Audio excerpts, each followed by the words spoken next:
OTB AM. This is OTB Sports Radio.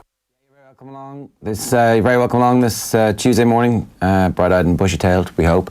And as ever, if you want to get in touch with us, you can drop us a comment on Twitter using the hashtag OTBAM, or you can also just drop a comment underneath the stream that you're watching us on this morning.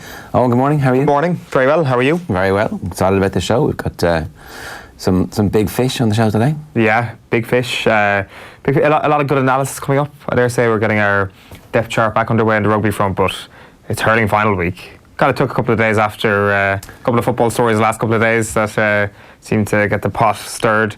But Jackie Tyrrell's in the studio with us a little bit later on, and I don't know, for me he's one of, if not the best hurling pundit around, so you're always interested in what he has to say, especially around a big game involving Kilkenny. I said it was Tuesday, it's actually Wednesday, of course. Hi, would not have been able to tell the difference. You noticed. Would not have been able to tell the difference. I was just testing you there.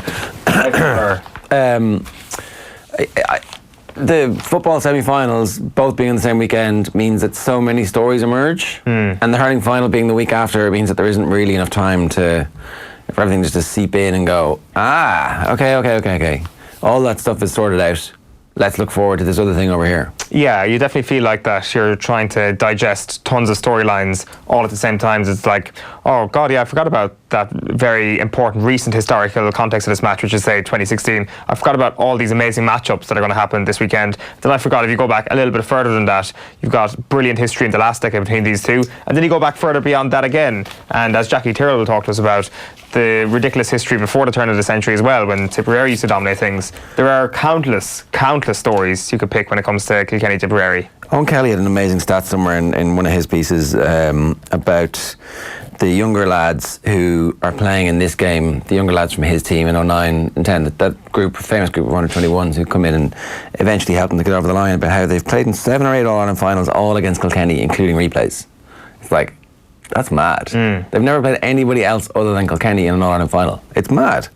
This is obviously at different age grades, right? No. I'm just trying to find the exact line here so I don't completely butcher this.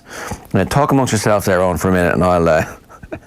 7 All-Ireland finals from 2009 to 2019. This will be their 7th All-Ireland final, ironically all against Kilkenny, between replays and all of that. That's mad, isn't it? Yeah. Like, this is... What was the 2016 final, no? What? What was the 2016 final? Tip Galway, no? Tip Kilkenny, yeah, when they hockeyed Kilkenny. Sorry, what am I talking about? Bubbles goes mad. And then after that it's Waterford Galway.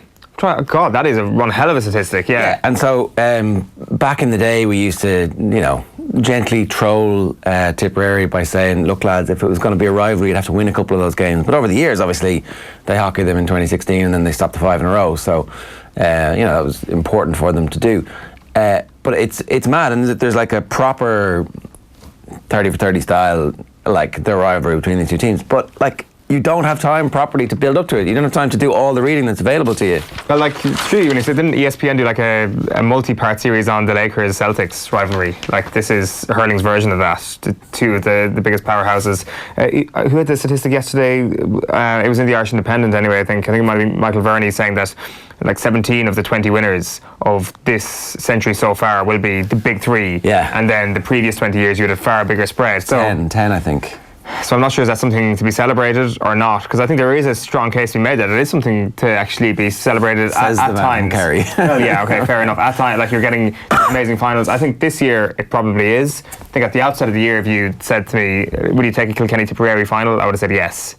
Just because of Cody coming back would be his greatest achievement in a singular season, getting to win Liam McCarthy, and then the comeback of Liam Sheahan. They owe us a really good final. They owe us a close, really good competitive final, and the hurling year really needs that, I think, because again, I was chatting to some hurling people at the weekend and they were like, no, it was an amazing year, it was fantastic, there were loads of great games. I was like, yeah, but the standard seems to have come off a little bit. And they're like, no, the game has evolved to a point where it's a different game now. And fair enough, that might be true, but still, it just feels like we've come off the great teams playing as well as they could do. I don't think Limerick played as well as they could do in the semi-final. I don't think Galway played as well as they could do all year. I think Wexford certainly played to a new standard, and hopefully that's their standard now from this point forward. Even Kilkenny took a good while to get to the point where they were playing as well as they could do. So look, I don't know, maybe Kilkenny come out and play brilliantly and Tip come out and play brilliantly, and we realised that they were building towards this crescendo, and their semi-final and final performances, even Tip's semi-final performance though, like a real good in parts, not in other parts though. No, and I think that's been the story of their season. Not just good in parts, outrageously good in parts, especially when you look at some of the high points from the Munster Championship. I think that's what we get bogged down in when we talk about 2019 in the hurling season, is what the Munster Championship provided. An underperforming Waterford team, an underperforming Clare team, a Limerick team that was patchy, and to be fair, a Tip team that were up and down as well. And then there was always the doubters around Cork. So you had a stick to beat every single team in Munster with earlier on this year, and perhaps that's taken a little bit away. But I still maintain that the All-Ireland hurling semi-finals weekend was the best weekend of sport so far this year. The All-Ireland hurling semi-finals weekend. Yeah, and it was the year before as well. And that is what you get when you've got back-to-back days, back-to-back matches. When you've got this little mini festival of hurling for 48 hours, it just felt amazing, and it was amazing, and they were brilliant spectacles. And I'm happy with that. I think as a hurling season, as a standalone basis, it's been really good. I think if you're judging it off the back of 2018, though, you can't live up to that. Jackie Tyrrell, as I said, is coming up a little bit later on this morning at OTB AM as we get stuck into the All-Ireland hurling final proper. Here he is on the influence of TJ Reid. Have a look. Nice to see the narrative gone. God, if TJ Reid is held, lads, we're in trouble. Yeah, that's been blown out of the water in the last couple of games. Because the last two games he has been held scoreless. He's been hugely influential. But Colin Fennelly's come to the table, Adrian Mullen has come to the table, Richie Hogan, Wally, the benches, Billy Ryan of all countries. So it's great to see the credit going to the other guys as well. Of course, TJ deserves it. What a year he's having. Like if he has a decent All-Ireland, Kilkenny win it, and he's the second hurler potentially, and Seamus Callan doesn't run right, he's going to have his second hurler of the year, and probably will push himself into that conversation as one of the true hurling greats with Henry Shefflin, because this year he's brought his game to a serious level on. If he does that, is he the greatest of all time? Is he the greatest of all time? I definitely think it's a very, very tough discussion as regard. For me, Henry was. It's definitely a discussion. I'd have to look at more. It'll depend on this weekend. With all due respect, Henry probably played with better players around him. To see what TJ done this year, like it's I don't know. I'll hold off on that one yet, but it's very close at the minute. Yeah, great stuff there from somebody who actually has played with both of them and who understands exactly what the crack is. Jackie's not going to sit in the fence for much longer on that one. Although he's a little bit on the fence, is he? Yeah, well, he wouldn't give a definitive answer on it, so that it would be defence for me. Yeah, except even elevating TJ to that conversation, that's that's a little bit sacrilegious in the first place. We've been edging our way towards this conversation very cautiously throughout the summer. It's like one sentence after another gets written in the newspapers, one sentence after another gets uttered on the radio, and slowly but surely, especially if Kilkenny this weekend, it won't be that much of a sacrilegious thing to say. I think that sometimes we don't, when you have these conversations, we don't give enough credit to the person who's around at the start. So and maybe I'm over-egging this a little bit, because obviously when Shefflin arrived, DJ Carey was there, but Shefflin took Carey's level of ability to turn a game and then extended his influence and became a kind of different, more influential player than Carey would have been, even though Carey was a genius. It feels like the founding text of the Cody era is built on the shoulders of Henry Shefflin, and that TJ Reid comes along and sees that and goes, okay, that's what I have to do. He's standing on the shoulders of giants, basically. Yeah, but the giant can be fairly overawing as well. Yeah, but not if you're a great player. I mean, that's the way, in this instance it wasn't. So when you're measuring his greatness, it's like it starts from a higher point. Well, of course, okay, I accept your point, and I accept that you are going to go into a team no matter who you are, and you're going to pick up an All-Ireland medal or two at the start, because you have the presence of Shefflin around, you have that unbelievably high point that Kilkenny reached, and we're reaching, and very, very, very close to the start of TJ's career, but that does not mean that is a springboard for your career. If anything, it could go the other way, and I think TJ deserves credit for that, and the way he has managed to put a team on his back, go from being somebody who is on the back of the great players to putting everybody else on his back. I think he deserves great credit for that. More than being the founding text. That's the point. I'm not. It's hard to make a case against him not being the founding text, Shefflin, and it is hard to make a case against Henry Shefflin in any conversation about hurling and the GOAT. But like you mentioned, DJ there, like there were great players for Kilkenny for a very short period, granted, before Shefflin came along to kickstart this incredible era that Brian Cody had installed. All right, we'll come back to that. Obviously, if anybody has any views on that, you can drop us a tweet, #OTBAM. Here's what's coming up on the show this morning. Emmet Byrne's going to be in around about 8:05 to give us his depth chart. The front row depth chart looks like being potentially, I don't know if it's controversial at this stage that a former Lions prop is not going to make the plane, but certainly it looks like we are not going to have a former Lions prop on the plane for us as we go to Japan, and that's by choice from Joe Schmidt. So Emmet Byrne will give us his thoughts on that at 8:05. Jackie Tyrrell around about 9:30. Looking forward to the Super Cup final tonight. Another Istanbul moment for Liverpool, perhaps, or an opportunity for Frank Lampard to take a team away from the suddenly oppressive pressure of the Premier League after one game and their 4-0 defeat at the weekend to Manchester United. We'll talk about that around about 9 o'clock. Tweet us using the #OTBAM. We'll bring you the papers next, but first, more details of our trip to Abu Dhabi, which you should sign up for today. The Off the Ball Open tees off in Abu Dhabi this November 17th to 23rd. Join us with return flights from Dublin, 5 nights in a 4-star hotel, golf on 2 championship courses, gala awards dinner, Peter Lorry golf clinic and a live Off the Ball roadshow, all for just €1,750. Kevin Kilban and Kieran Donaghy will be there too. The Off the Ball Open, Abu Dhabi this November. Book by August 18th to avail of this early bird offer at CassidyTravel.ie. Deposit of €250 required. Terms and conditions apply. Yeah, so I recommend wholeheartedly that you get involved in that. We're going to have a good crack, and there'll be some big names announced as part of the travelling party for that sooner rather than later as well. Just need to wait for some stuff to happen, and then we'll tell you who's coming. But I highly recommend that you pay your deposit and get onto Cassidy Travel today if you can. Dundalk's dream dies at hands of slick Slovakians, so it's been a rude awakening for Dundalk in Europe this year. They really haven't hit the high water mark that we thought they were capable of. Beaten 3-1 at home last night by Slovan Bratislava. They were 2-0 down. It got back to 2-1, ends up 3-1 with the goal in the final minute and a 4-1 defeat on aggregate. So there's no room for doubt. It was straightforward for Bratislava over the 2 legs. And then Liverpool out to prolong Lampard's misery. It looks like N'Golo Kante might be out for tonight's game. And then obviously Celtic also defeat for them last night at home, beaten 4-3 at home, 5-4 on aggregate by Cluj as well. It sounds like it was a great game, didn't see any of it, but Yep, that story's on the back of the Mirror as well. We were Clujeless, reads the headline on the Celtic story. No go for Dundalk then. Lily's European run ends, but their main story is it's our turn. Klopp says we want another Istanbul fairy tale. That's their preview to the Super Cup tonight. It doesn't get any better for Bry then, says Pat Nolan's story. This is Jackie Tyrrell talking about the 12th All-Ireland win for Brian Cody. If he wins on Sunday, of course, will be his greatest feat yet.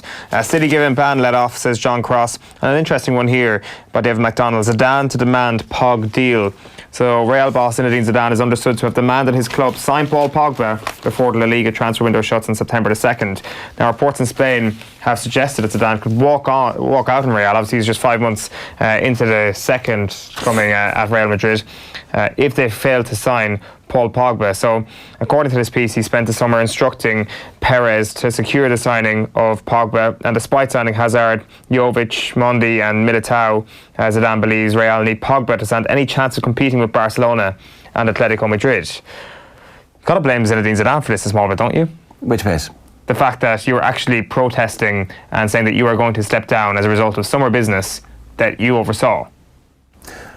Florentino Perez oversees it though, no? He does, but Zinedine Zidane is ultimately the manager. Like, these signings are not happening unless Zidane is kind of giving the sign off on them. Well, Granted, Perez has a lot of autonomy, I don't deny that, but... And certainly, Graham, the way he was talking about it yesterday, it seemed like Perez is on a complete solo run. When it comes specifically to Neymar, I mean, are we led to believe that Zidane doesn't want any of the rest of the players? Yes, except for Hazard. Right. I mean, look, that seems like a lot of information that it's hard to buy, right? That he's like, no. All of them are crap. The 320 million you spent minus the 120 for crap. Not having them. Not my team. That sounds a little unbelievable. It also seems like a a poor workman blaming his tools. Do you think there's any chance that Zidane walks out if on the 2nd of September if Neymar walks in as opposed to Pogba? He's like, no, I'm out of here. It's not what I was. These are not the conditions under which I will thrive. Perez just knocks at his door. Hello, Zinedine. This is your new player assistant coach, Neymar. And then give it 2 months and he's back for Christmas because that's how it goes. But Gareth Bale must be looking at this going, wow, things are working out, Gareth, aren't they? Yeah, Gareth Bale and James Rodriguez, two of the biggest deadweights now in history at this point, and Alexis Sanchez, that'd be good. And Alexis Sanchez, the three of them to just form some sort of super three-a-side street team. Cage football. The Irish Examiner, Tunnel Vision, Liam Sheedy. There is a path laid out for us all. So really interesting stuff about Liam Sheedy today, where he's talking about being passed over to become the Director General of the GAA and how he put everything into applying for that role and didn't get it, and then 6 months later takes the Tipperary job, and here he is in an All-Ireland final. First time of asking, second time around. So, look, I think Liam Sheedy would have been an excellent Director General of the GAA. Walking with Kings, TJ Reid up there with Henry Shefflin, his greatest ever, says Tyrrell. We've been talking about that. Kieran Shannon says there will be no monopoly in football's War of the Worlds. So I haven't had a chance to read this yet, but it looks like it's a piece about how Kerry are coming and how Kerry are going to match Dublin. Oh, I took it out to read. He uses the word duopoly near the end, so he suggested if there was going to be a bit of dominance, it could be two-team dominance. He's also pointing to this idea that Dublin's unbelievable run on Saturday night was, in a way, not to the same level, but in a way matched by what Kerry did to Mayo in Killarney, and that people should perhaps cool the Jets a little bit. That's what he's saying. Kerry have a chance. Kieran Shannon's definitely saying that Kerry have a chance for sure, yeah. Right. You were making the point that the form line is exactly the same, that Kerry beat Mayo at home by the same score, roughly, by the same amount, that did Kerry's run come at the start of the game? Yeah, first half. Like it was over at half time. Yeah, the second half they were actually kind of poor. I think they might have won the second half by 1 or 2 points. Or not even. Did they even draw the second half? I can't remember. I buried the lead from the Examiner, of course. The top of the Examiner there again is Jack's back. Kerry legend O'Connor set to take Kildare job for next 3 seasons. So it looks like it's an absolute done deal at this point that the committee have recommended. The drum appears as been recommended by the county's management committee to succeed Cian O'Neill, and he's going to get a 3-year deal. So, how do you feel about this, having had a couple of weeks to stew on it? I mean, obviously, I really hope it's successful, and it'll be interesting to see what happens. Like, it's a tough gig for him because, you know, we look back at the talent that he had at Kerry, and it was sensational. That's it was all-time great talent. It's better than the current team by distance. In every line of the pitch, you had somebody who you can make a case for being a generational talent, and Kildare don't have that. So, like, what's his skill set? Is his skill set in getting the best out of players and giving them a style of play? Maybe it absolutely is, and it doesn't really matter what level of talent he has. But I don't know. And it's been a while since he's been involved at senior and county level, right? Yeah, you have to say it's his most unique challenge as a manager from the way he's looked at the world. He's gone into every championship he's entered almost as a favourite, from Kerry underage to Kerry seniors to back to Kerry underage. Granted, his last stint with Kerry underage, as despite I think going into most of those championships as favourites, didn't result in any All-Irelands. So he's got a point to prove as well, I think. I don't think the last couple of years people have been like, the team has aged well, but I don't think many people give Jack O'Connor that much credit for the exact reason that you say, because the team was so good. The back page of the Sun this morning is Slow and Steady wins the race, Dundalk out of Europe. And this one here from Neil Custis, it says Sanchez warning from OG, Ole Gunnar Solskjaer obviously. So what is the warning that Solskjaer has bestowed upon Sanchez? So Alexis Sanchez faces being banished to the Manchester United reserves unless he agrees to a move abroad. Roma want him on loan but refuse to pay his huge salary, and the Old Trafford side may have to share the burden to get him out. So United will have to fork out another 8.6 million quid in wages until the January transfer window on a player Solskjaer does not want in the first team. Just I think you should linger on that for a second. How much money between now and Christmas? £8.6 million. To Alexis Sanchez in cash between now and Christmas. That is his wages for August, the half of August, September, October, November and December. 5.5 months. It is interesting though that Sanchez warning from Solskjaer is the headline. There is no mention of a warning in this piece. Solskjaer, like he's not quoted, there's no source. Custis quotes a training ground bust up with Mason Greenwood, but that happened right after the Copa America. There's nothing new in this. Like, man gets banished because manager doesn't think he's good enough. But and is there no reclamation that can be done? Would that not be a really good thing for Ole Gunnar Solskjaer to have like a fully fit, firing Alexis Sanchez? A fully fit firing Alexis Sanchez would be brilliant, yeah. So is there no point in trying that? I think he realises that he's not fully fit, he's not firing. Although he did look good at the Copa America and people thought, there's your new number 9. Yeah, I mean, I remember thinking at the time, why don't they give him a couple of months off? But if you're paying him 8.6 million in 5 months, it's like, well, every day off is like, that money is just like, that's dribbling through my fingers. Between now and Christmas, that is one big fat David Luiz. It is, isn't it? It's the same price. The back page of the Irish Independent this morning. TJ can eclipse King Henry's perfect 10, insists Tyrrell. TJ Reid deserves to be rated alongside 10-time All-Ireland winner Henry Shefflin on the list of Kilkenny greats and could even surpass his medal haul, according to Jackie Tyrrell.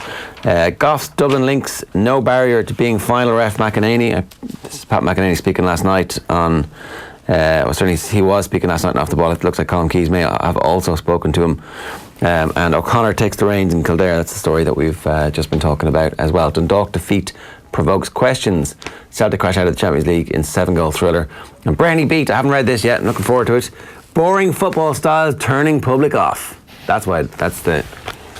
I mean, are Dublin and Mayo and Kerry not playing good football? I would have thought they were. I would have thought that... Like, there seems to be a connection between what happened on Saturday night and the low turnout on Sunday, which I don't think is the case whatsoever. People are making that connection and you think it's nonsense? Yeah, I think people would have made their decision to not go on Sunday before they saw what happened on Saturday. That I know I was kind of saying that maybe people don't actually feel that either team that was playing on Sunday could actually win the competition, and that's why they didn't show up. But I don't know what... I didn't read Bretney's piece this morning either, but it seems that there's still a good way to go, in his opinion, in terms of fixing football. I'm going to move on to the London Times. They lead with City admit guilt to avoid transfer ban. Club only fined despite same offence as Chelsea. Basically only getting a fine rather than a transfer ban because they admitted what they've done. It's a £315,000 fine. Lofty sum. For Manchester City. So Chelsea were given a 2-window ban in February but denied any wrongdoing. They were sanctioned over 29 cases involving the registration of minors aged under 18, while City admitted breaches for 27 or 28 youth players. But it just seems that rules have changed a little bit. If you actually kind of stand up and say, listen, we got things wrong, here's what you should fine us, then turns out FIFA will actually do that. The UEFA case, the big UEFA case, is still pending. So I saw the headline last night. I was like, oh my God, this is wow. And then actually, hang on a second, this is not really the main thing that they're on trial for at all. Not at all. The other story in the London Times this morning, it hasn't really been carried anywhere else. I haven't seen these quotes anywhere else. Cheat Gatlin is my mentor, says Coleman. This is Rick Broadbent. So you got the World Championships in Doha next month. This will be the first World Championships we have where Usain Bolt won't be running. And Christian Coleman, who is currently the fastest man in the world, was speaking before the Muller Grand Prix in Birmingham. He's 23 years old, Gatland is 37, and he says, me and Justin have some history because we both went to the University of Tennessee. He did some really good things, and then I came through. The bond grew over that, and then we made the Olympic team. That's why we became friends and teammates. He's sort of a mentor as well because he's older and more advanced in the sport. So obviously this is kind of concerning when you see the fastest man in the world saying this sort of stuff about Justin Gatlin. He talks about that moment in 2017 when the BBC and Britain went absolutely crazy when Gatlin beat Usain Bolt. He says, I feel people follow trends, and at that championship, Bolt was the white hat and Gatlin the black hat coming to seal it away.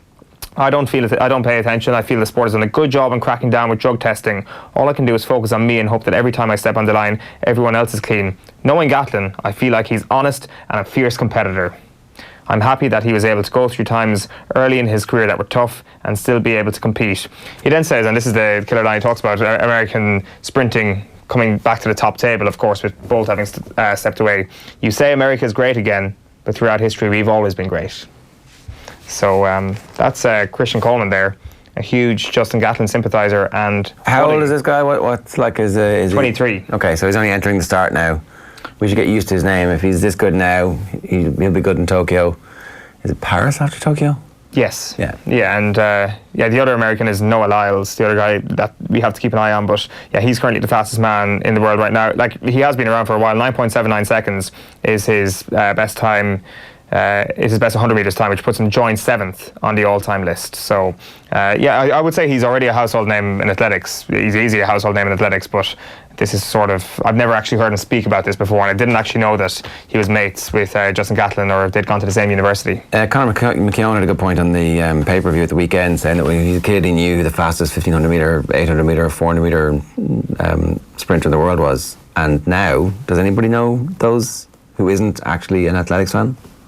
It's very true, actually. Yeah, it's. I couldn't tell you the fastest 1500 metre runner in the world is at the minute. Do you have any idea?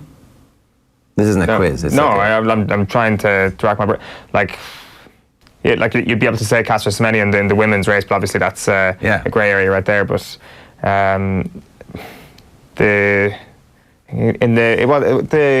what's the South African guy? Wade van Niekerk. What was he not 400? Was he 400? He was 400. Sure, he broke a world record of 400. Yeah. So there you go. I just what's the guy's name again? The 100 metre runner? Christian Coleman. Christian Coleman's pretty famous, I think. I mean, okay. Or infamous now. Okay, can we start calling him that? All right, we have a great piece up on offtheball.com. It's a bit of deeper digging and a deeper dive from Arthur O'Dea into the selection process that involves referees. So rigorous selection policy undermines Kerry's concern over referee. Arthur had a look at the message board to see where the kind of first instances, the genesis really of the anti-David Goff rhetoric was coming from, and it's certainly embedded deep in the message boards where they were like, oh look, this shouldn't happen. And then obviously that story grew legs a little bit, and he spoke with Willie Barrett, who's a former member of the referees appointment committee who refereed 2 All-Irelands in the 1990s, about how and why the referee for the All-Ireland final is selected. So he wouldn't have come this far without being well qualified. It is a rigorous process, said Willie, overseeing, alongside Willie Barrett was alongside 2 other members selected by former GA President Eoin O'Farrell, with appointing referees for each and every inter-county game across Gaelic football and hurling. It's a gruelling, time-consuming commitment that requires a near constant line of communication to be kept open between committee members and the referees, along with frequent seminars, performance reviews and fitness tests. Barrett's experience of the organisation demonstrates the astounding care and diligence that goes into dealing with their responsibilities. Nothing is taken lightly and no decision is inevitable. So, certainly from the sounds that Pat McEnany was making last night on the radio, he felt like David Goff was favoured at this point. Has the decision been made, do we know, or does it just get made before it gets announced? Or that's a good question. That is something that I'm curious in. The announcement before the hurling final came 11 days before it. Now, I don't know if the telescoping of time and all the other fixtures that are on at that point makes that late or early. So I don't know if we should expect, I don't know if that's a guideline for when we're 11 days out, we should expect the announcement. But that was when it was communicated. You would assume that at some point they give themselves options. Pat McEnany was talking about they don't want anybody to referee a semi-final and a final, so that's why the semi-final referees feel like they're automatically ruled out. So you've got 4 quarter-finals referees, and he was obviously one of them. Did the last round of the Super 8s. He did Dublin Cork, and that's a very interesting point. Actually, I didn't know I didn't hear the piece last night, because Conor Lane is currently bookies' favourite to get the All-Ireland final, and is he? Yeah, and he refereed obviously last Saturday night, so that would preclude him if we're using McEnany's logic, which is obviously sound logic. He's been there. They offer odds on who's going to referee the game. Yes. Obviously, a lot of people know who's going to referee the game. If they're offering odds, yeah, it's only I think Goff is second favourite. Right. Okay, that is interesting. Although he is odds against. Last time I checked, I think. Okay, so Dundalk were knocked out of the Europa League last night. Here's Vinnie Perth, their manager, speaking with Jamie Moore. With Dundalk head coach Vinnie Perth. Vinnie, appreciate your time again. It's been a long month and a long day and lots of interviews. How would you sum up your feelings after that, and then maybe an hour after the game? Yeah, listen, bitterly disappointed. You've got to take that one on the chin. I work to a high standard, and I believe in getting to playoffs at a very minimum in this club, but the standard is going up. It's going up every single year. You see Celtic being knocked out tonight. It's just the way it goes. It's very difficult. Got to take it on the chin. But ultimately my job now is to make sure we're back here, make sure we win our league, and ultimately that's all we can do is get back here. And the more we're regularly in these situations, then I'd like to think we can learn from them. Yeah, that's Vinnie Perth there speaking last night after his side went out of Europe. Difficult couple of weeks for them, obviously, knocked out of the Champions League and now out of the Europa League as well. All right, so we're going to take a quick break and we'll be back with Emmet Byrne's assessment of what the strength and depth of our front row is. Back after these. OTB AM on OTB Sports Radio, Ireland's first and only sports radio station. Let's face it, the Irish summer has serious commitment issues. It's always late, disappears for weeks at a time, and consistently breaks its promises. But not us. At Electric Ireland, we're committed to giving you an 8.5% saving on your gas and electricity year after year after year after year. Visit electricireland.ie/join for the kind of commitment you deserve. Estimated annual bill €1,736. Average consumption, urban 24-hour, discounted unit rate, standing charge, PSO levy and carbon tax. Residential, dual fuel, direct debit and online billing. Terms and conditions apply. See electricireland.ie/EAB. Rates at 1st of April 2019, subject to change. OTB AM. Okay, it's time to talk depth chart, and we're starting with the front row, and Emmet Byrne is here with us this morning to help us talk about this. Emmet, good morning to you. How you doing? Hey, Jerry, how you doing? Keep them on. Jack McGrath seems to be the one that is most under threat at the minute, and in fairness, he's had a target in his back for the last 12 months, really. Is it fair? Have his performances dropped to the level where he shouldn't be on the plane to Japan? It's an interesting question because it's a multifactorial answer to that, really. Jack, momentum is a big thing in rugby, and I don't think he's been able to regain his momentum since he had a couple of injuries and fell off the radar a little bit. And Keane also come into serious form as well, which obviously didn't give him the game time he needed to establish himself back into the fore of the game. And as a result, probably hasn't performed to the where he wouldn't be quite where he would have been when he was hitting his highs for that Lions tour.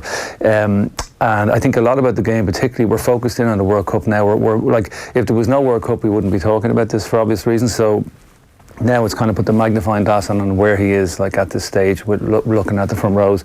And I feel that it's a momentum thing, and he hasn't been able to get the game time to simply come back in and establish himself. That's really it. Yeah. Even if we were talking about the Six Nations, you would expect that in the middle of the Six Nations, Jack McGrath would get a game because you can change your squad from match to match to match, and no one bats an eyelid. Whereas with this, it's like such a limited squad that you're completely screwed, really, with only 31 players. Yeah, you've 31, 5 props are going to go. The ratio nearly always goes in the favour of the tight heads. So if you've 5, you'll probably have 3 tight heads going, 2 loose heads, because it's always easier to make the switch from right to left than from left to right if there was a catastrophic injury profile in the World Cup. So they're always going to weight it on the tight head side.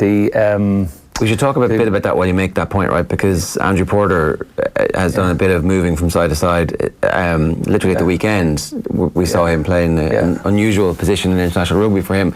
That's clearly look, you can do this thing, you're going to get on the plane. Yeah, so that is, I think, a reaction to what you said earlier, the 31-man squad. Okay, Joe was worried about the fact that there's a kind of a compressed squad going to the World Cup. The game has changed significantly, but the numbers going to World Cups hasn't. So as a result, I think there's more pressure on teams. The only good thing is the other teams are only allowed to bring 31 as well, if you like. The other, I suppose, you can also map out all the games nearly to the semi-final is what Ireland are going to do. So that's good. You can kind of plan that. But nonetheless, 31 is not a great number.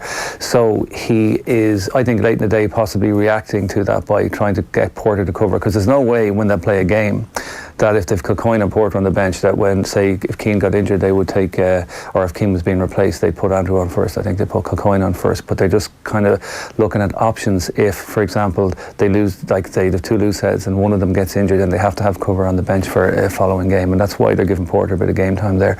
He's the one player who probably has played a bit in that position as well. I think John Ryan might have done a little bit, but he's certainly done a bit more. And the problem with that is that you can do that against Italy.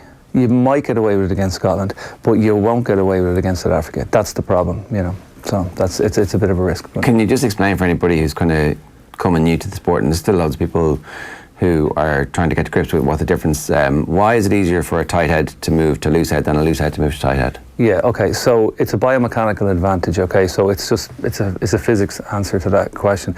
So a loose head, when a scrum engages, the loose head generally comes in underneath the tight head. There's nothing on his left-hand side.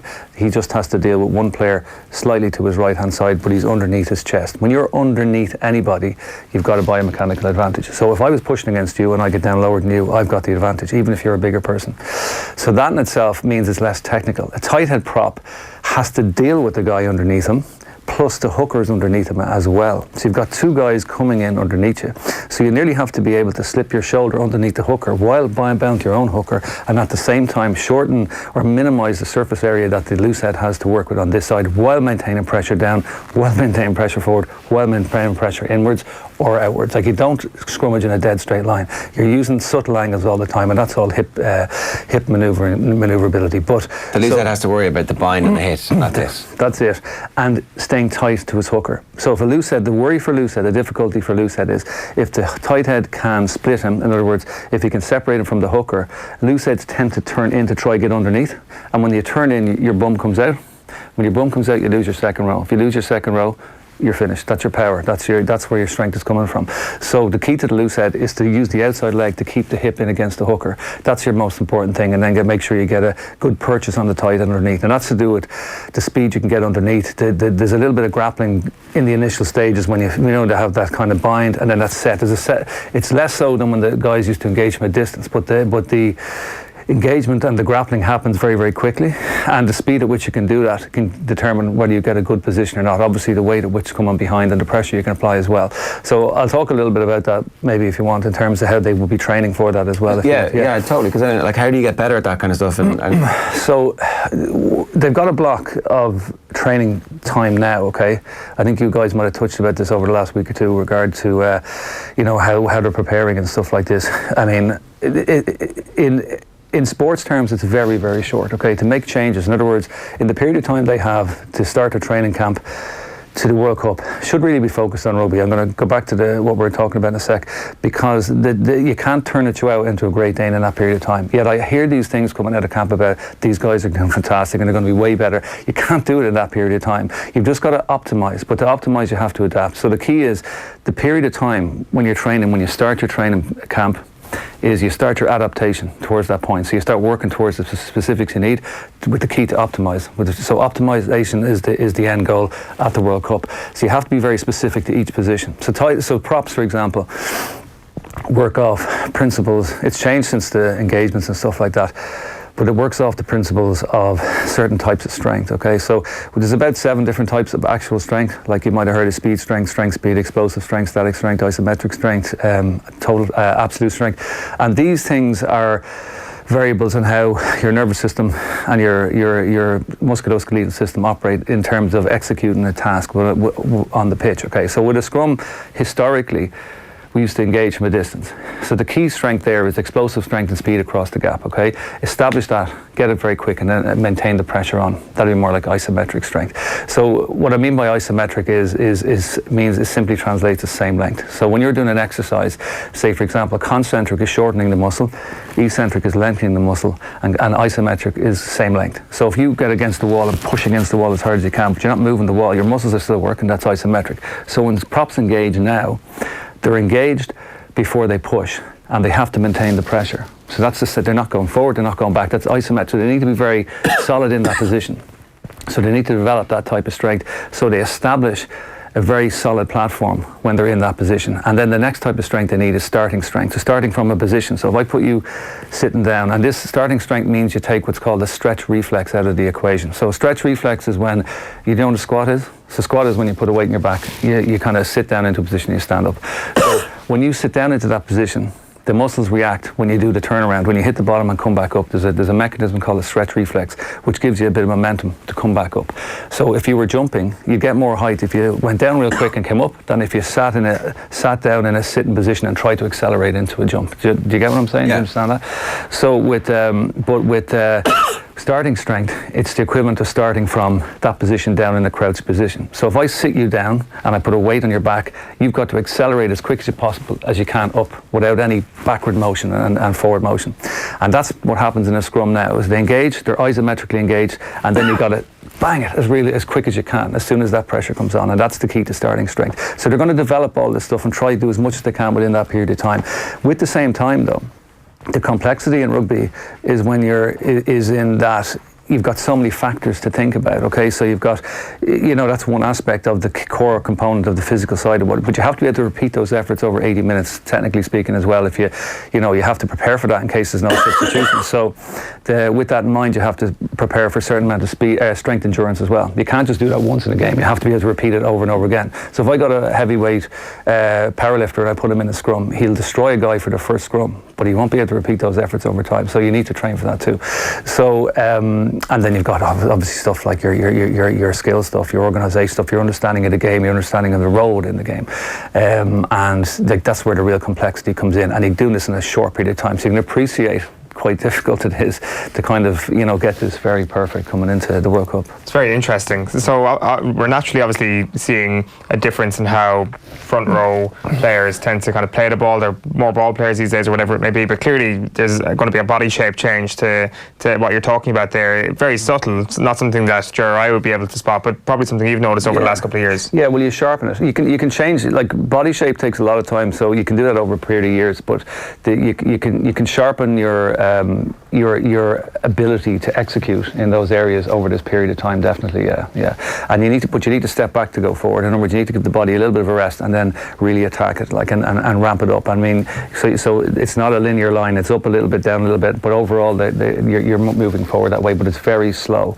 But the important thing, I suppose, as well, is I think I think the most important thing in terms of bringing a team into a World Cup, apart from obviously the rugby aspects of the plan and the plan A, plan B, and how you fit into that, is having confidence going into the World Cup and having a fresh mind. Okay, so if you're in any way fatigued going in, I mean, the 2007 thing is battered around a lot. I think that's a bit more complicated than it was first said, and what happened. I think there was other factors involved in that as well. But I just think being very confident and being very fresh is is probably as important as having all the physical stuff and even technical stuff right. Can I ask you about the grappling? The grappling. There's a little bit of grappling that happens, and it's really quick, and then it's over because there's obviously no room. What is that, and how do you get better at that? Okay, so hand position in the scrum is very relevant to advantageous leverage within the scrum. So, for example, what a tight head prop I mentioned needs to reduce the surface area of what the loose head has to work with here, but he also needs to maintain pressure downwards, okay? Now, it depends on the style of play you have, but the pressure downwards involves closing the shoulder off. So the right shoulder of the tight head prop is going to be engaged with the loose head prop like this, and you have to bring, your objective is to bring that shoulder close. That's closing it, that's opening it. As soon as you open up the shoulder, you are in a very, very precarious position, because not only that, when you lift the shoulder, the hips are connected as well. So if you open the shoulder, the hips move, and that's your power. And as soon as they open up, you are vulnerable to a drive, okay?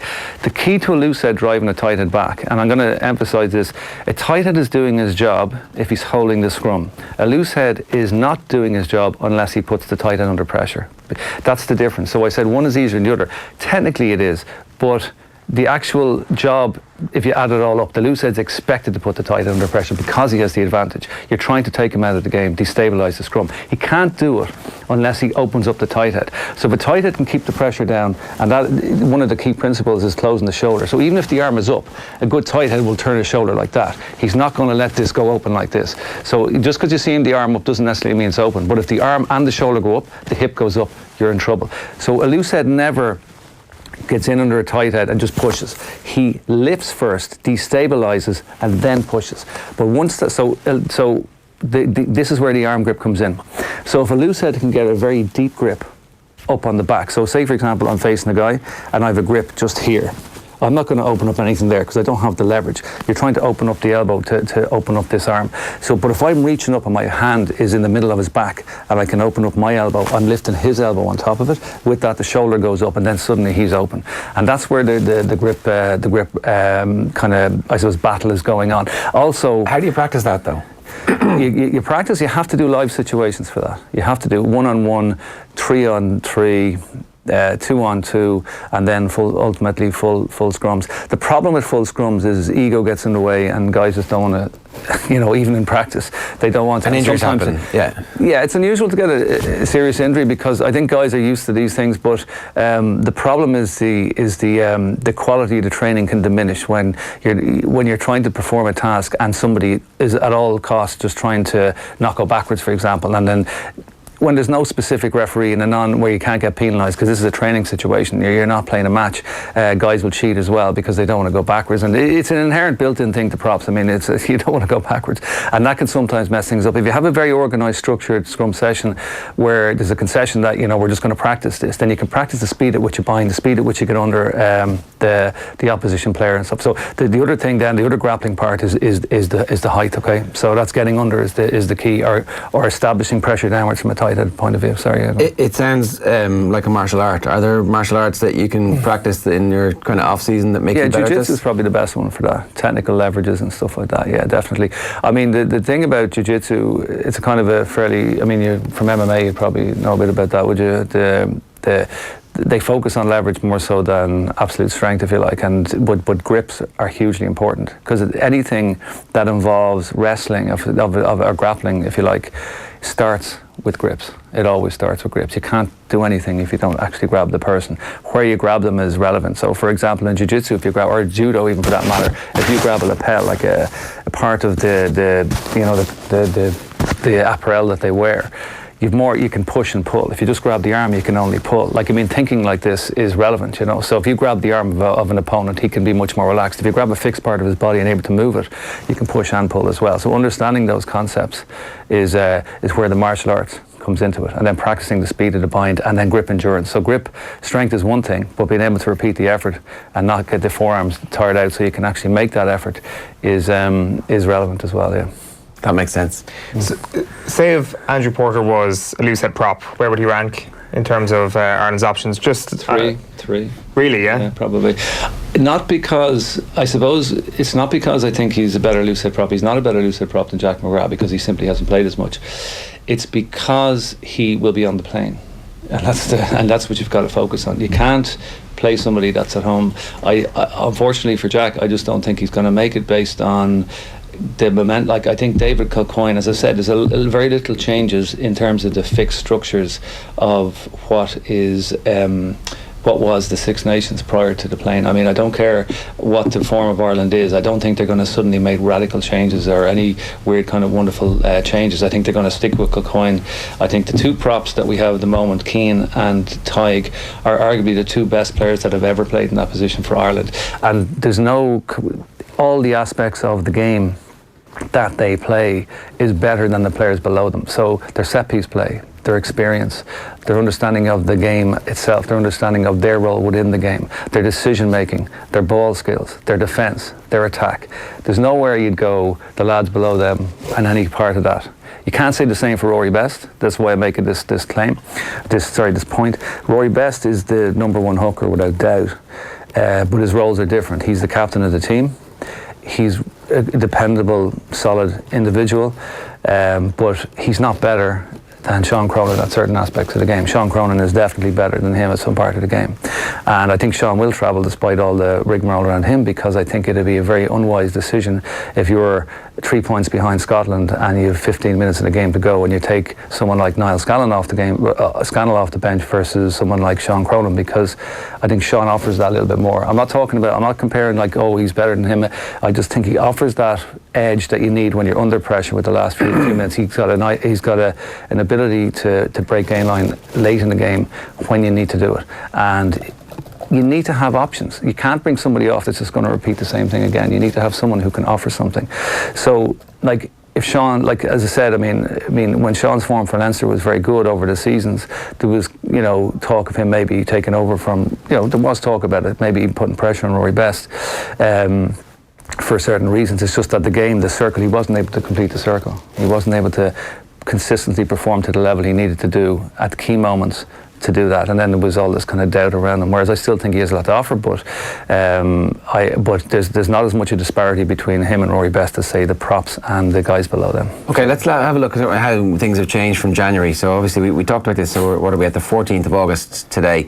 we have January's graphics to show you where the depth chart was in January, and we'll talk about where they are now. So at that stage, there was a kind of a clear delineation. Best was a good bit ahead of Cronin at that stage, and Niall Scannell, this is the grip that they have on the position. Niall Scannell was third. That's condensed significantly, has it? Is Niall Scannell neck and neck with Cronin, do you think, at the moment? Or for you, he's obviously a little bit behind? Well, I think if I was picking the team, I just don't think he changes the game when he comes on the same way Cronin does.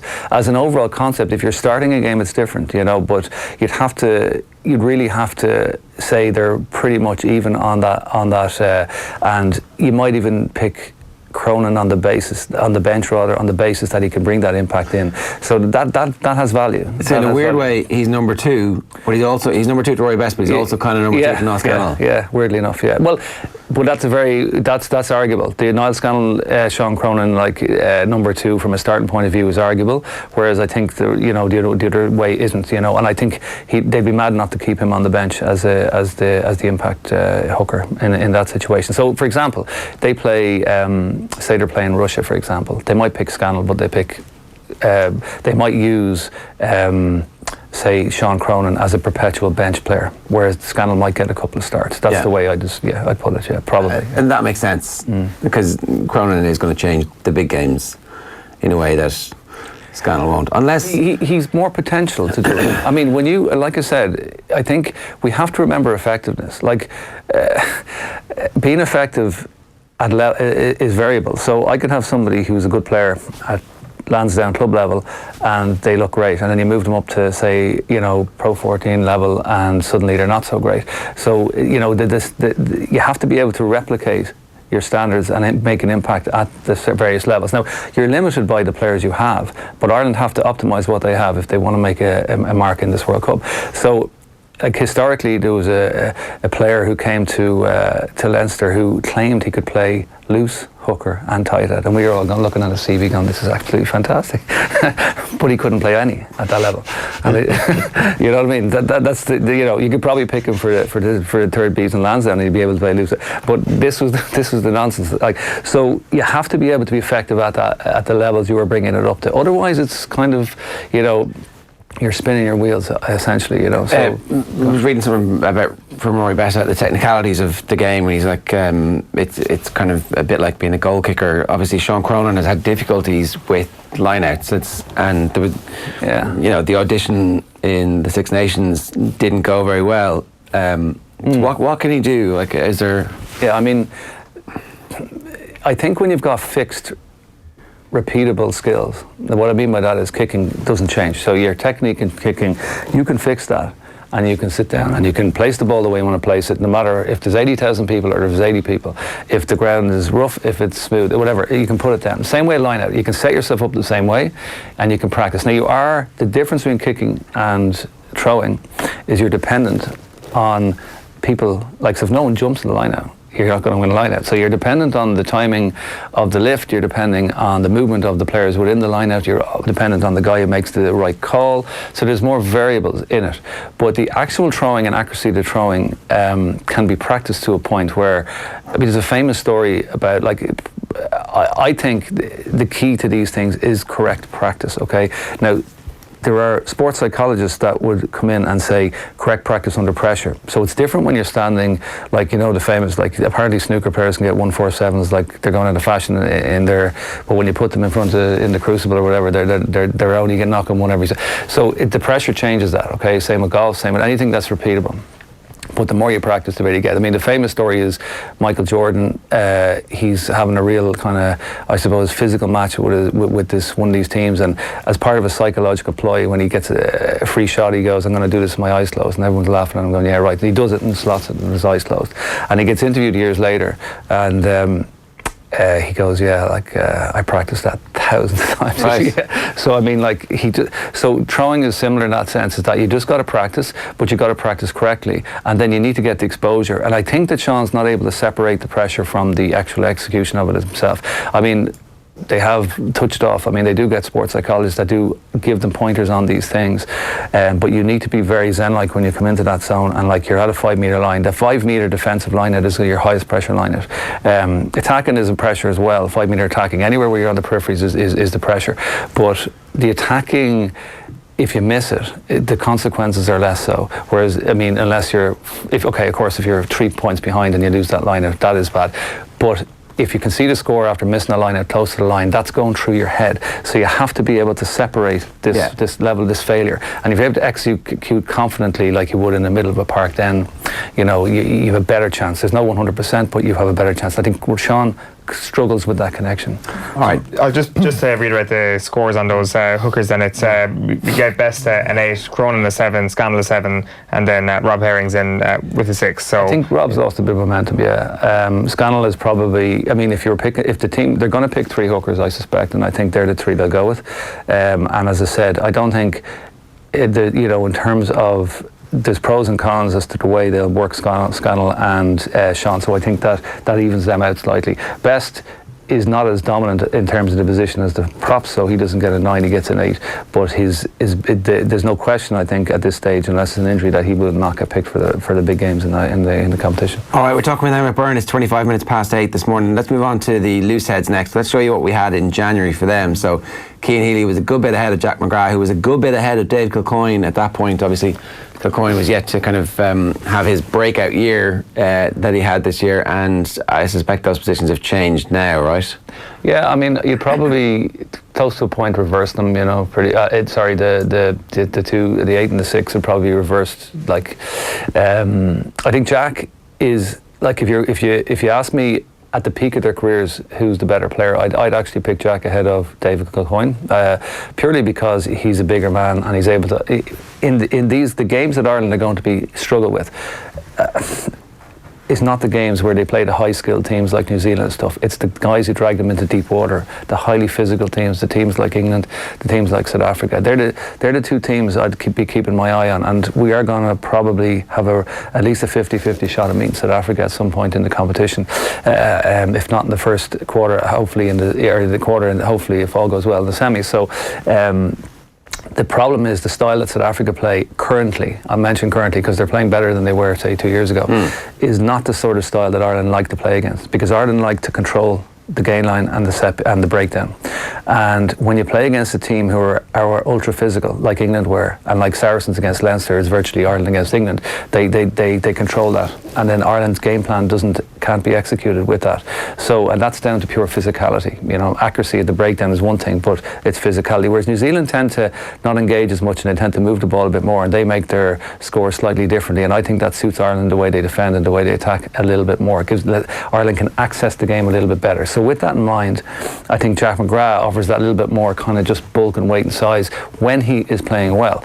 Dave Kilcoyne, credit to him, has played well when he's got his opportunities, and that is why he's in the position now. Jack hasn't been able to regain the momentum, and as a result, David Kilcoyne is now in the driving seat to be the number 1 loosehead on the bench. Yeah, there's much more tape for everybody to see Kilcoyne doing well over the last 6 months, last 12 months than there is of McGrath. Let's move on, because the tight heads are next. We'll show you what we did in January here. It was a clear daylight between Tadhg Furlong and everybody else. Furlong on 10, Andrew Porter was on 8, and John Ryan was on 6 at that point. Has John Ryan caught up a bit with Andrew Porter? Yeah, well, I mean, if you look at the form of the Six Nations, they swapped them around, okay? So they did 2 and 3, i.e. they picked Porter for 3 games on the bench, they picked Ryan for 2. So they're kind of sharing out the position, and that's why I think it's fairly even. John Ryan, they're very different players. I think John Ryan knows his scrummaging a bit more, and I mean, that sounds mega. I think potentially Porter has it all. He has the physique. He has obviously the athleticism to pull it off, to maybe move himself into a very high position within the game. I simply don't think he's playing enough at a high enough level and he's in the habit of he props. You can tell by a prop. Well, build is a factor in this. They call it anthropometry. That's how you're built, tall, small, and so on. But he props with his feet very far back, okay? That's called, I mentioned this before, that's called tent pegging. You know, the way you peg a tent, like you're really far back. And that's really when you don't have the confidence or skills or experience rather to lower the scrum from the centre of the body, okay? And it's an unstable position. It's grand when you're just going forward. But if you meet teams that are very clever and they spot this on an analysis, if I had a guy who was tent pegging, like the famous guy used to do was a guy called Olo Brown. I don't know if you remember him. He played for New Zealand, phenomenally strong prop, but he was very versatile. He could change it up. But he used to bring his feet far back. So there's two ways to lower the scrum. I mentioned tight heads have to bring it down. One way to bring it down is to bring your feet really far back, because that brings the scrum down. The other is to bring your feet under your hips and then lower your hips, which is a much more stable position. And that's where you the modern top-level tight heads are able to do that. So Andrew's probably not experienced. He's bringing it back to bring the scrum down, which is grand just driving forward. But as I said, things are worked angles. And if you have a guy who does a whip wheel, the whip wheel is a reverse wheel. Now, this is very subtle. This is not overly obvious on a TV situation, but you can feel it if you're in there, is if a guy pulls you forward and then you come off that base, your feet are so far back you're going to fall literally on your face. Yeah. But you don't actually, you just move, you fall forward. But suddenly you scramble to bring your feet forward to re-stabilize yourself, and then they come back at you really quickly, and you've no base, and then you're destroyed. So you're vulnerable in that position, and plus you're vulnerable to dropping the scrum, because when you're really far back, you can't. If the loose head goes down, you just flop with him. And you might not, if you watch, and you're also, if they get a purchase on you, you also stand up straight, because you can't actually lower the scrum through the hips. You're doing it through basically the angle of your body. So it's that's my critique in terms of his skills, but he has the potential if he can readapt and change, but you need to get the games. So I think potentially long term you'd argue Porter, but I'd say right now in terms of actual scrummage ability, John Ryan. But then you have to look at the other outside things like the round the pitch, set piece play in terms of line out and defence attack. That is relevant. Yeah, okay. Last one for you on the other teams around the world. Obviously you've talked about the as teams, England and South Africa are ones who you'd be very worried about. In terms of front rows, who's got the best front row in the world at the moment, and where do we rank comparatively? South Africa are probably the best attacking front row at the moment in the world, I would think. And that's just I'm watching them, because the front row is not just a case of the individual, it's a collective now. I mean, everything is so organised, analysed and so on. It's the mindset of the team that you're coming up against. So most teams will be relatively even at front row, but if you've got a very attacking minded front row, that's where you're going to have to be on your guard. So I think South Africa are using the scrum as a pressure point in the game more so than other teams at the moment, but they're also able to be effective there. So if you get, say, you might have, off the top of my head, I don't know, Russia, for example, and they might want to use the scrum as an attacking weapon. They just don't have the personnel. You have to have the algorithm has to be in place, but if you have the right personnel and you have the right mindset, which is what the South Africans do, they trade off. Okay, so they look at, if we can apply pressure, even if we're not driving the team back, we're putting them under pressure. We're making them work to hold their position. That's a very important point. You have to trade off the energy expenditure there for the value of what you're getting, okay? And that's the way the scrums work. So when I was playing from my own, and I know this holds true to some degree, is that I knew if I was playing against the stronger scrums that I needed to, the first 20 minutes were the key, and if they didn't get any change out of me in that period of time, that they probably wouldn't bother putting too much pressure on, because it would be, the energy expenditure wasn't worth. You've withstood the onslaught. It's now diminishing returns from them. Exactly. But South Africa, to a degree, Argentina used to, no matter, and France used to just go for everything for 80 minutes, and then as soon as their front row were tired, they just cleave them off, and then a new fresh front row would come on and they do the same thing again. That kind of play is somewhat, is less, things are more tactical now, but I think South Africa are realising the value of this, and other teams have sat back in that area, and they've identified it, and they realise that there's really good value. And if they get that mindset going properly coming into the World Cup, they'll have an advantage over people, because if you have a dominant scrum, the other team cannot access the game. It's probably the one area where if you do achieve proper dominance, you can control the game from it. Yeah. All right. Anyway, that was great. Thanks a million for that. Are you confident about where we are at the minute? Well, like with all the analysis, and you can overanalyze, I think Ireland peaked in 2018, obviously. The problem is that's the World Cup in 2019.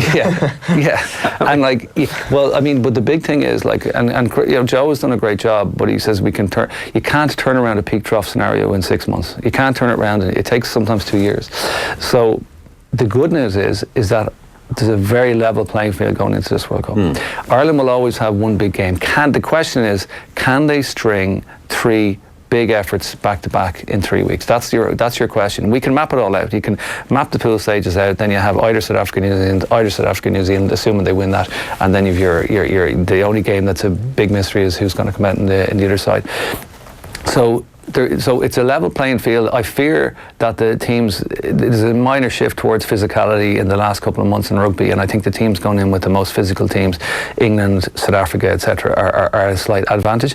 But I mean, to put it in context, if England lose Billy Vunipola, they're a different team. Yeah. So that can happen, you know, and I don't wish injury on anyone, obviously, but that's totally different. But that's the difference.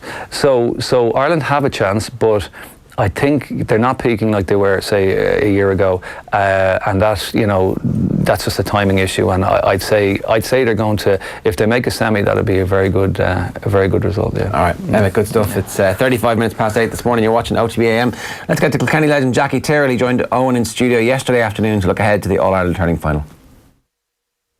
All right, I'm delighted to say we have style icon and hurling legend Jackie Tyrrell here with us in studio this morning. Jackie has collaborated with Littlewoods Ireland to design a bespoke O'Neill's jersey ahead of the All-Ireland hurling final this Sunday. The jersey is to celebrate the launch of a range of official GAA county jerseys now available on littlewoodsireland.ie in partnership with the GAA and O'Neill's. Good morning to you, Jackie. Good morning, Eoin. Looking well, it's a nice jersey. Yeah, cheers, thanks very much. Yeah, put a lot of work and design in it now, so I'm happy with the final outcome now. So this is the first piece you've designed? Yeah, correct. Yeah, this is the first one now. It's to announce the O'Neill's now available on the Littlewoods website now. So it's I was really interested in it, and I always liked the colour neon green, so I was determined to get that in there now. And I was told to kind of stay away from black and amber kind of stuff now, but yes, I'm really delighted with the colour and how it's turned out. Do you kind of buy into the idea that when you're creating a piece of clothing that there's a story to it, that there is kind of an idea behind it, or is it kind of more an aesthetic thing for you?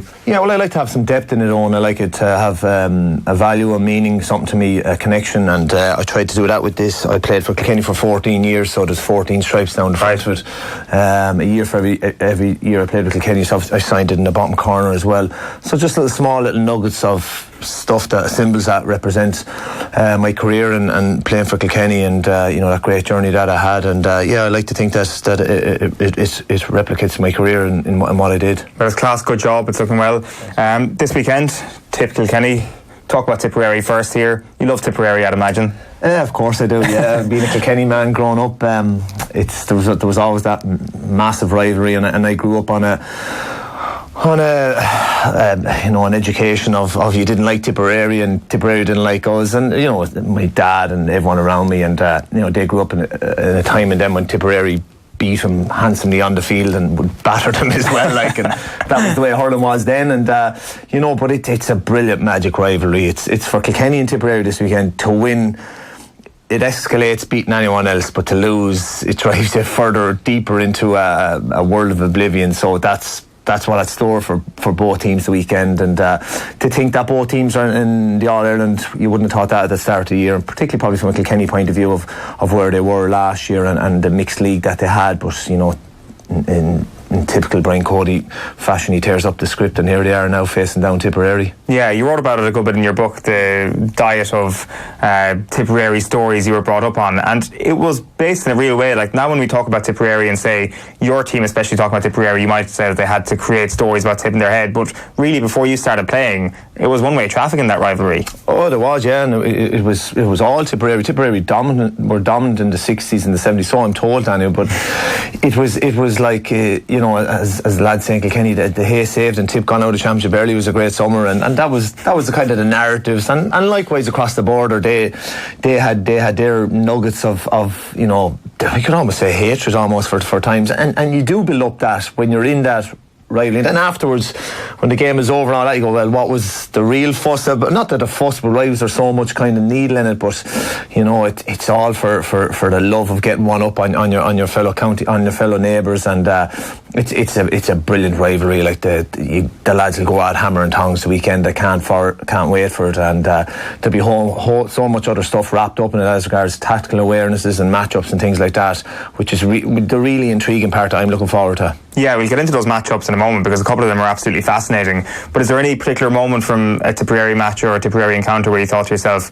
God, I really hate these boys, or God, this is really the peak of the rivalry?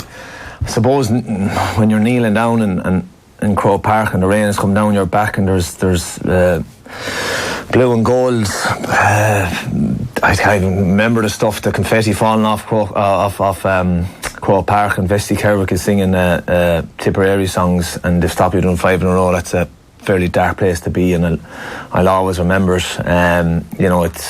It's still vivid with me. I can still remember it. So that was probably one of the toughest ones. But like, we look back on that, we'd have no qualms about it. Tipperary were the better team. They won some, we won some, and on that day they beat us. I think it was 8 or 9 points on in the end. It could have been 10 or 12. But that was very, very challenging, and that was a tough one to swallow, and it took days, weeks, months. I still don't even know if I'm over completely, because it just sits in the back of your throat. And unfortunately, I when I think of my career, it's the ones I lost that jump out of me quicker than the ones I won, and that was one of probably a few bad days that we had with Tip. How long and cold a winter was that, really, in a metaphorical sense, obviously? Like, was it kind of looking over to people, and were they kind of rubbing it in your faces, or was it more just your own internal monologue that kind of wound you up? It was my own internal world that just seemed turned upside down, and it's gas. It seemed like every time I turned on the telly there was a review of the hurling year, and there was a Tipperary lad, and I'm sure it was no different than any year, but they just seem to be multiplied and quantified. But the only thing about hurling and playing games, particularly back then when the All-Ireland was the first Sunday in September, 2 weeks later you're back in your club. You're not over any All-Ireland, and you're not even starting to get your head around it, but you're distracted a small bit, and you carry on with your club, and if you're lucky enough to have a bit of a run, before you know it's October, before you know it, another month later you're back in, and getting back in with the lads again in November, it almost you feel a bit of security in that we're all going through this together. So it moves on quick enough. The hurt still sits there, but you kind of get a little distracted. But it was. I always remember when we drew Tipperary in the league, the first round of the league down there, and like to stand there and clap Tipperary out, and to Thurleson in a wet night in February, like all that stuff just bottled into our mentality of like, no way are we going through this again. It was really, really hard to get through, but it steeled our minds something fierce that there's no way we're taking a backward step, and we couldn't wait to get at Tipperary. Obviously there was an awful lot of steps before we got at them, but we were gunning from that year. For sure. Like 5-6 years down the line, obviously it's a vastly different setup, especially from your perspective. But 2016 has been interesting to look at in the context of the new Kilkenny team that has come through. Like, what are your memories of the end of that year in terms of Tipperary getting the job done on that occasion, and your own decision to walk away?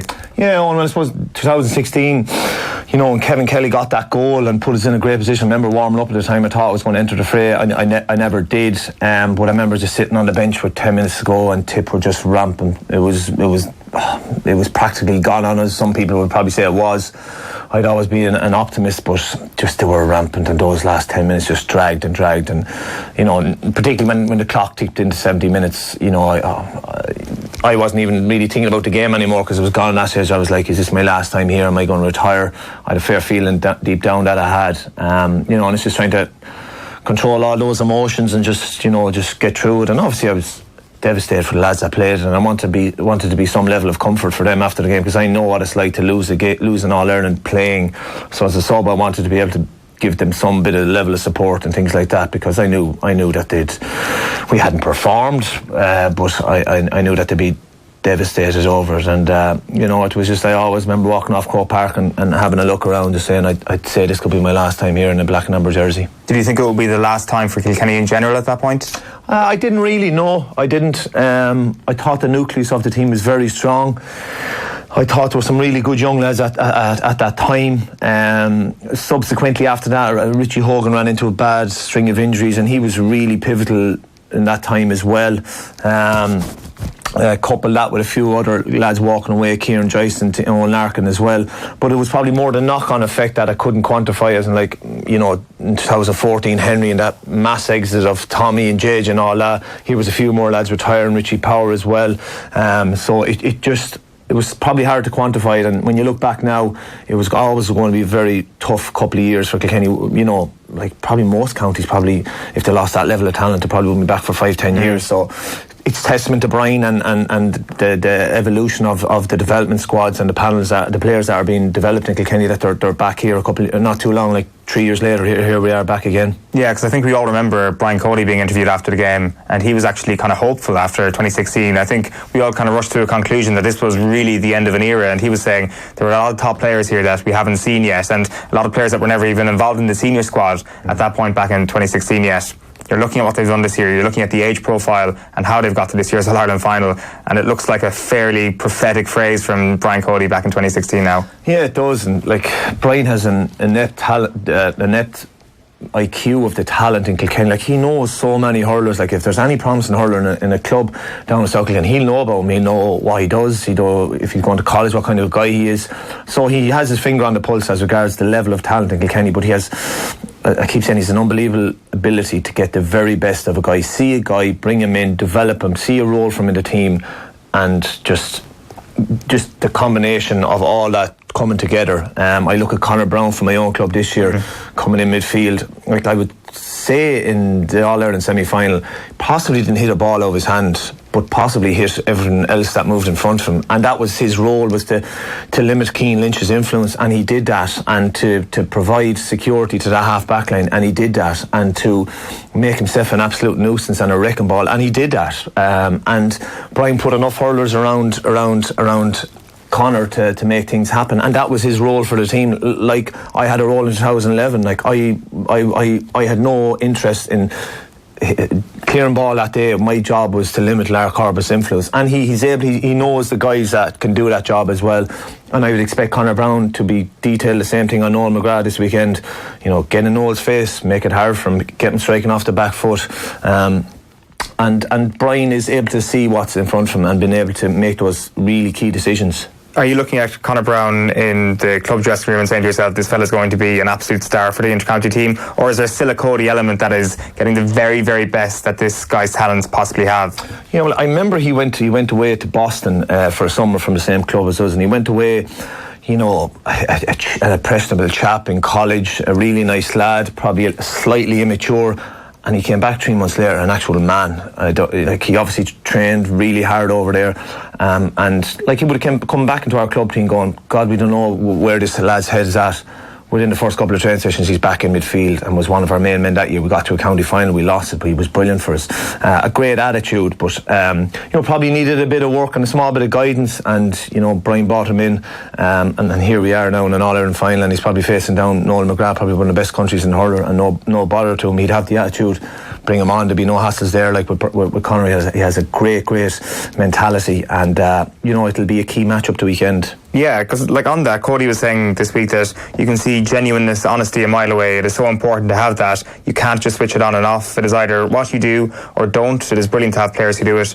Players who haven't those qualities haven't a hope of surviving. And somehow I kind of see a modesty in what Cody is saying there, that like there's a sort of chicken and egg situation here. I do wonder, are Kilkenny players more genuine and more honest because of what Cody does, or does he just target genuine and honest players and only selects them? I'd say there's a bit of both for Nolan. Like, there's so many examples. Like you look at Joey Holan in 2016, and he was much maligned for, you know, what James Cannon did that day, but he didn't get a huge lot of support or dropping back from his half back line, and the resilience of the guy to come back, you know, and Joey is in super form and had a brilliant year for Kilkenny this year, and you know, it would have been much maligned now, and a lot of narrative whether he was up to it or not.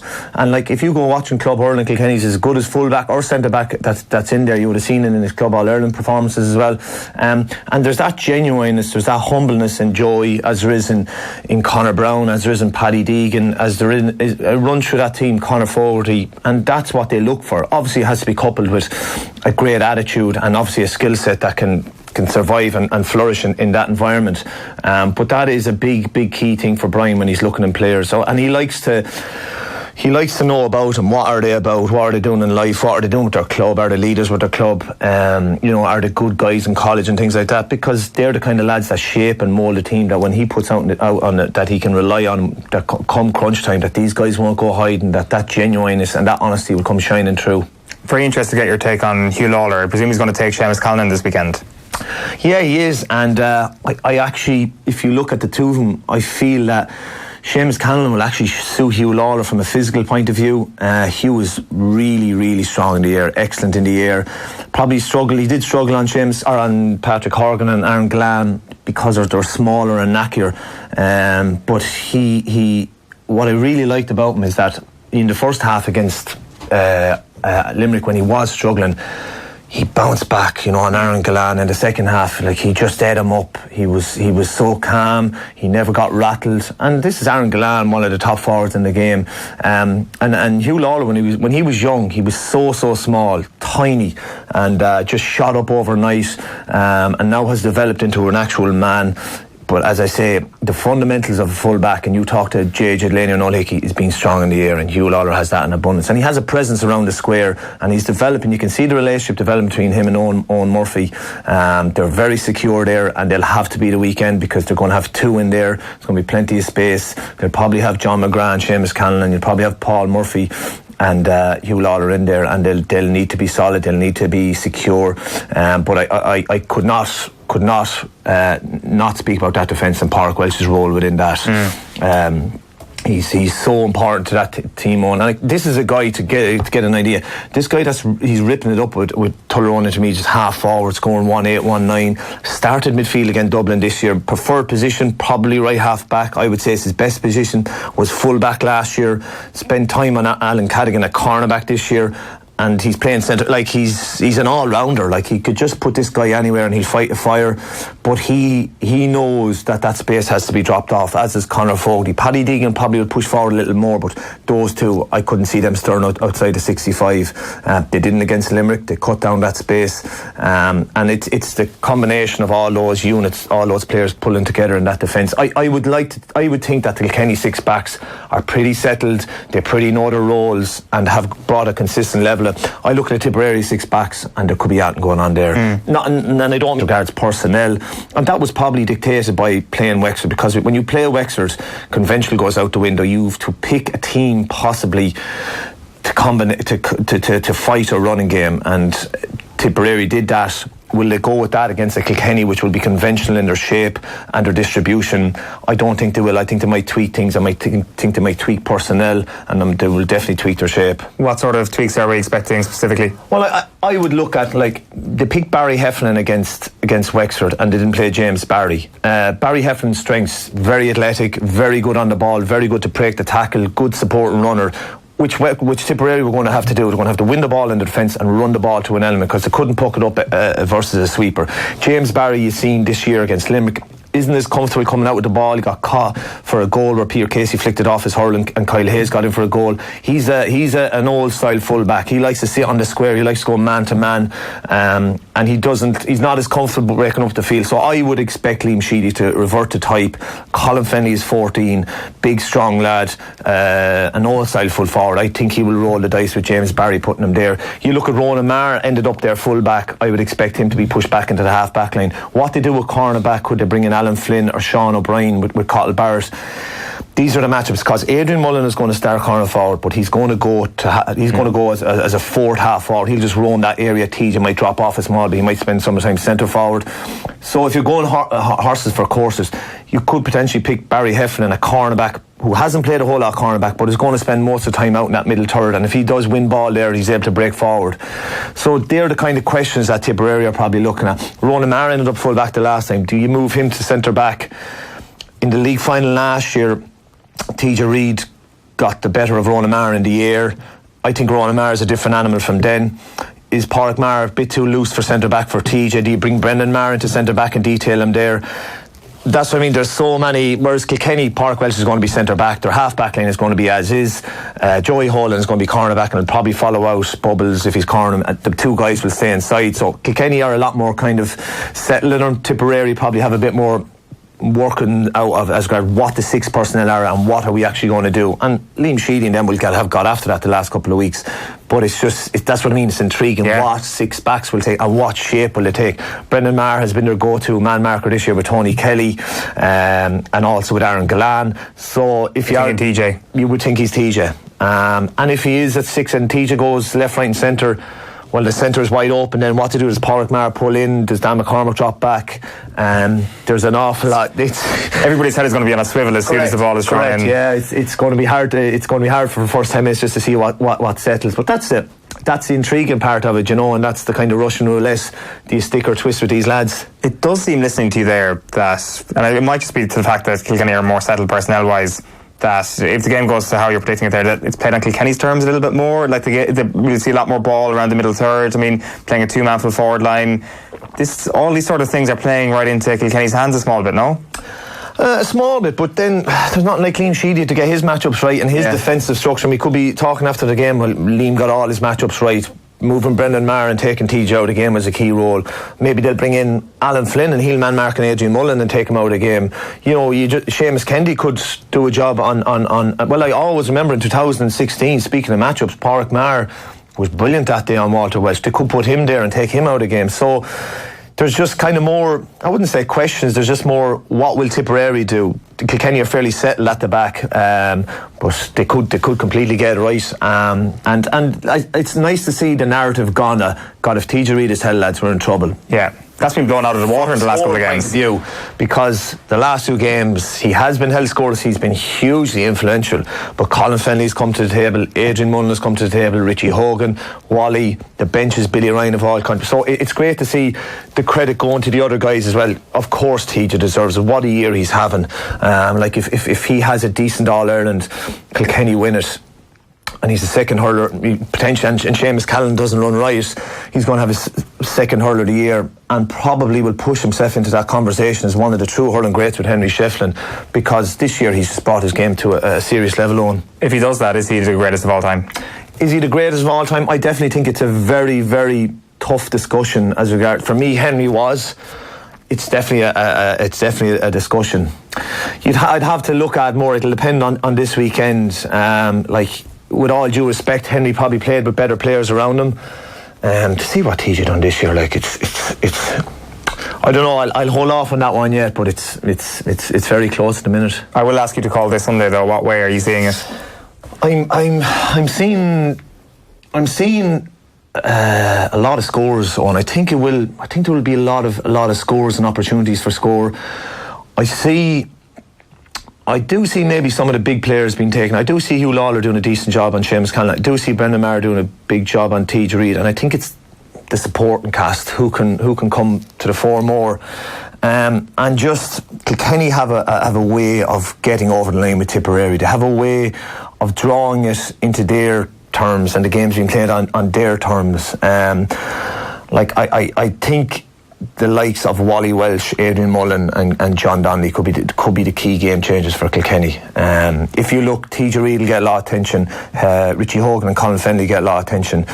I think Adrian Mullen could be really key for us the weekend, and he's an assassin, this guy. He'll go for the juggler. I know he's still in his first year, but he's brought a level of maturity to his game, and I feel he could potentially be the difference with along the likes the Conor Browns and these guys of this world. Conor Fogarty's having a super year as well, and if Tipperary don't get those matchups right at the back, I just think there's a few questions there. I'm hearing Kilkenny to win, Adrian Mullen man of the match, and TJ Reid hurler of the year. TJ Reid hurler of the year. There we go. There's your 3 tips. Jackie, thanks a million. Just a reminder that Jackie Tyrrell has collaborated with Littlewoods Ireland to design a bespoke O'Neill's jersey ahead of the All-Ireland hurling final this Sunday. The jersey is to celebrate the launch of a range of official GAA county jerseys, now available on littlewoodsIreland.ie in partnership with the GAA and O'Neill's. Jackie Tyrrell, enjoy Sunday. Great. Thanks, Owen. Hey, great stuff there from Jackie. It's 8:58 this morning. You're listening to us on OTB Sports Radio. The best place to do that is on the Go Loud app or on offtheball.com/radio. Or maybe you're watching us on YouTube, Facebook, or indeed on Twitter. However you're consuming us this morning, you're very welcome along for the ride. We'd love to hear from you. You can drop us a comment on whatever stream you're watching it, or you can tweet us using the hashtag OTBAM. We do have a WhatsApp number, which I have forgotten, which I'll get for you and start building into the show so that you can just add us on WhatsApp, and then you can share all the crap that you get in your WhatsApp groups with us. Because, we've seen quite a bit of crap going around WhatsApp groups this week, haven't we? A few people have been brave enough to mention it on Twitter, but I sure as hell am not going to be brave enough to mention it at the moment. Let's turn our attention to football. We're all very excited about this game in Istanbul tonight. Should the European Super Cup be more beloved as a fixture? It's supposed to be two of the best teams in Europe, and it's generally two shit-hot teams. Mm-hmm. Like when you think Atletico Madrid won the Europa League 3 years in a row, and they would have been up against, I don't know who the opposition was at that stage, probably Real and a couple of them. Good games, a trophy at the end of it, a trophy that signifies more than the Community Shield, or not? It's about the same as the Community Shield, really. But the players have started to take the Community Shield games seriously, right? Well, the European Super Cup is like... I guess the hint is in the name.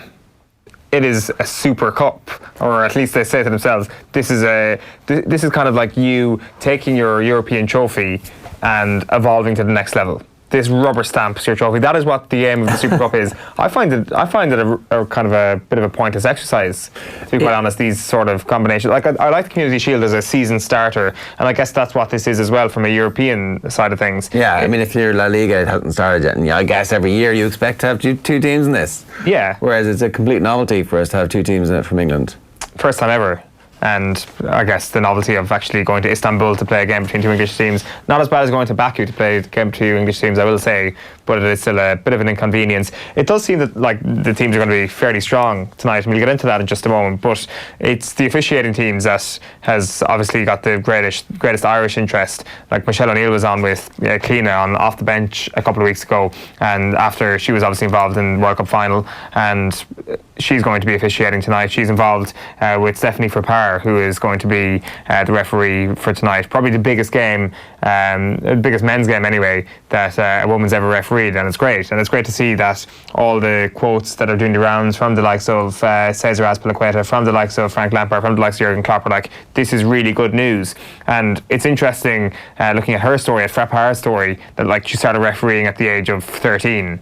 That, I don't know, like the whole 20 by 20 mantra of if you can't see it, you can't be it, is quite interesting. And there's quotes doing the rounds of little girls looking at Farpar and saying, oh, I've got hair like her, so I can be like her and be the next referee. And that's what she's actually inspiring in people, that there is a woman at the centre of a huge sporting event this evening, and the inspiration that has on young people beyond that is something which I think is probably going to be missed. Yeah, you hope the leagues follow through on this now, and it's not just a one-off that never happens again. Well, yeah, she's refed in League On before and things like that, so it's been done before, and it's probably going to start again. I do think as well, and it's a piece by Suzanne Rack in The Guardian this morning and carried in the Irish Times, does kind of touch on a few things, that the quality of refereeing in women's football just hasn't been great, and that could be male referees, that could be women's referees. It's nothing to do with the gender of the referees. It's just in the women's game it hasn't been great. Like you had Phil Neville, as Rack mentions in her piece, scathing after England's friendly 1-1 draw with Australia in October, saying having VAR at the World Cup doesn't worry me. The standard of refereeing does. Like we had that rock paper scissors situation last year at a women's match where there was no coin, so they did that. That doesn't reflect well on it. And they talk about the development of women's referees, and the refereeing in the elite of the women's domestic game has not kept pace. So like the women are matching fitness tests and all that sort of stuff, but the FA's head of women's refereeing, Joe Stimson, said that was a fair assessment, that they really just aren't keeping pace. So a lot of work needs to be done to do that, and it'll all be tarred with the one brush. It'll all be kind of seen as poor referees rather than a poor standard of officiating and money going into officiating as a result of what we've seen at the World Cup and previous things like that. But it's great, and as you say, it's going to be the start of something bigger, you'd imagine. Yeah, but the solution to that is money. Money fixes that. Investment in coaching, investment in recruitment, and then paying female referees. Money fixes it. And football has plenty of money, so it'll be all right. Yeah, and the same goes for the players. Like in terms of the match tonight, looking at the Guardian's preview here, key clash, Mohamed Salah versus Kurt Zouma. So like a bit one-sided. At the minute. At the minute, like we said that they're going to start with strong teams. That's a matchup straight away that's going right in Liverpool's favour. It's a matchup that you're looking at that could cause Chelsea a lot of problems. A team with a transfer ban, obviously Rudiger is injured at the moment, but a team with a transfer ban that has Kurt Zouma at the heart of their defence and decides to sell David Luiz. I know I mentioned it earlier in the week, but I just think that's just a really silly piece of business, and I accept that Frank Lampard has to put a stamp on a team and has to show everybody who's boss. But I wonder, I'd love to know the inside story of the Luiz situation. He seemed to force his way out, and I mean, if ever there was an instance of tapping up, it looked like the most nailed on ever. It's like, it's all of a sudden out of nowhere he decides he wants to go to Arsenal, a team managed by a former manager of his. Yeah. And he knows, even though Arsenal have already blown their entire transfer budget apparently this year, he knows that they're going to be able to pay the money that's required to sign him. That's a remarkable piece of prescience. I know, they used the Iwobi money to buy David Luiz. But Iwobi hadn't been done by that stage. Timing isn't everything here. No, exactly. They knew the money that was going to come in. Tommy was asking the question, is Frank Lampard in trouble if they get whooped tonight? No. Of course not. Is there a case it's the second game of the season. Say to them the 4-0 though. Back-to-back 4-0 defeats to start the season. Games that, you used to look forward to watching Eden Hazard slicing Manchester United apart, slicing before Virgil van Dijk Liverpool apart. Liverpool finished 25 points ahead of Chelsea last season. That's a potential 4-0 gap right there.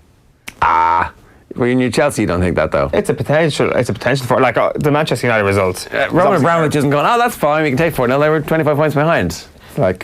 I'm sure if Roman Abramovich actually watched what happened last weekend between Manchester United and Chelsea, he won't be too concerned by the actual scoreline. It wasn't a 4-0, you're not in the Kenny Cunningham, you finished 4-0, lads. Okay, I accept his point. If it looks like a 4-0, quacks like a 4-0, etc., etc., it wasn't, it wasn't. It didn't quack like a 4-0, basically. Chelsea had chances. Quack like a 1-0, quack like a 3-2. 3-2. Let's go to 3-2. And Chelsea, the thing that's been kind of the stick that's been used to beat them now for the last couple of days by, I think, has Sam Allardyce weighed in? I'm not sure did Jose Mourinho touch on this, but it is Chelsea's kids and how perhaps they're not good enough to play at this level. The likes of Mason Mount and Tammy Abraham. They are. They were absolutely some of their best players. Yeah, and they're totally good enough. That's all bollocks. What's going to happen is that they're going to play 10-15 games in a row. There'll be some teething problems, and then they'll have a really good spell in the second third of the season and the third third of the season, and they'll actually become new stalwart in that team. And everybody go, this is actually really good for Chelsea. There's no risk to Frank Lampard if they get hammered 6-0 tonight, and if they lose again at the weekend, and if they lose again after that. Frank Lampard's here for the long haul, because what the hell else are Chelsea going to do at this stage? Yeah, I agree.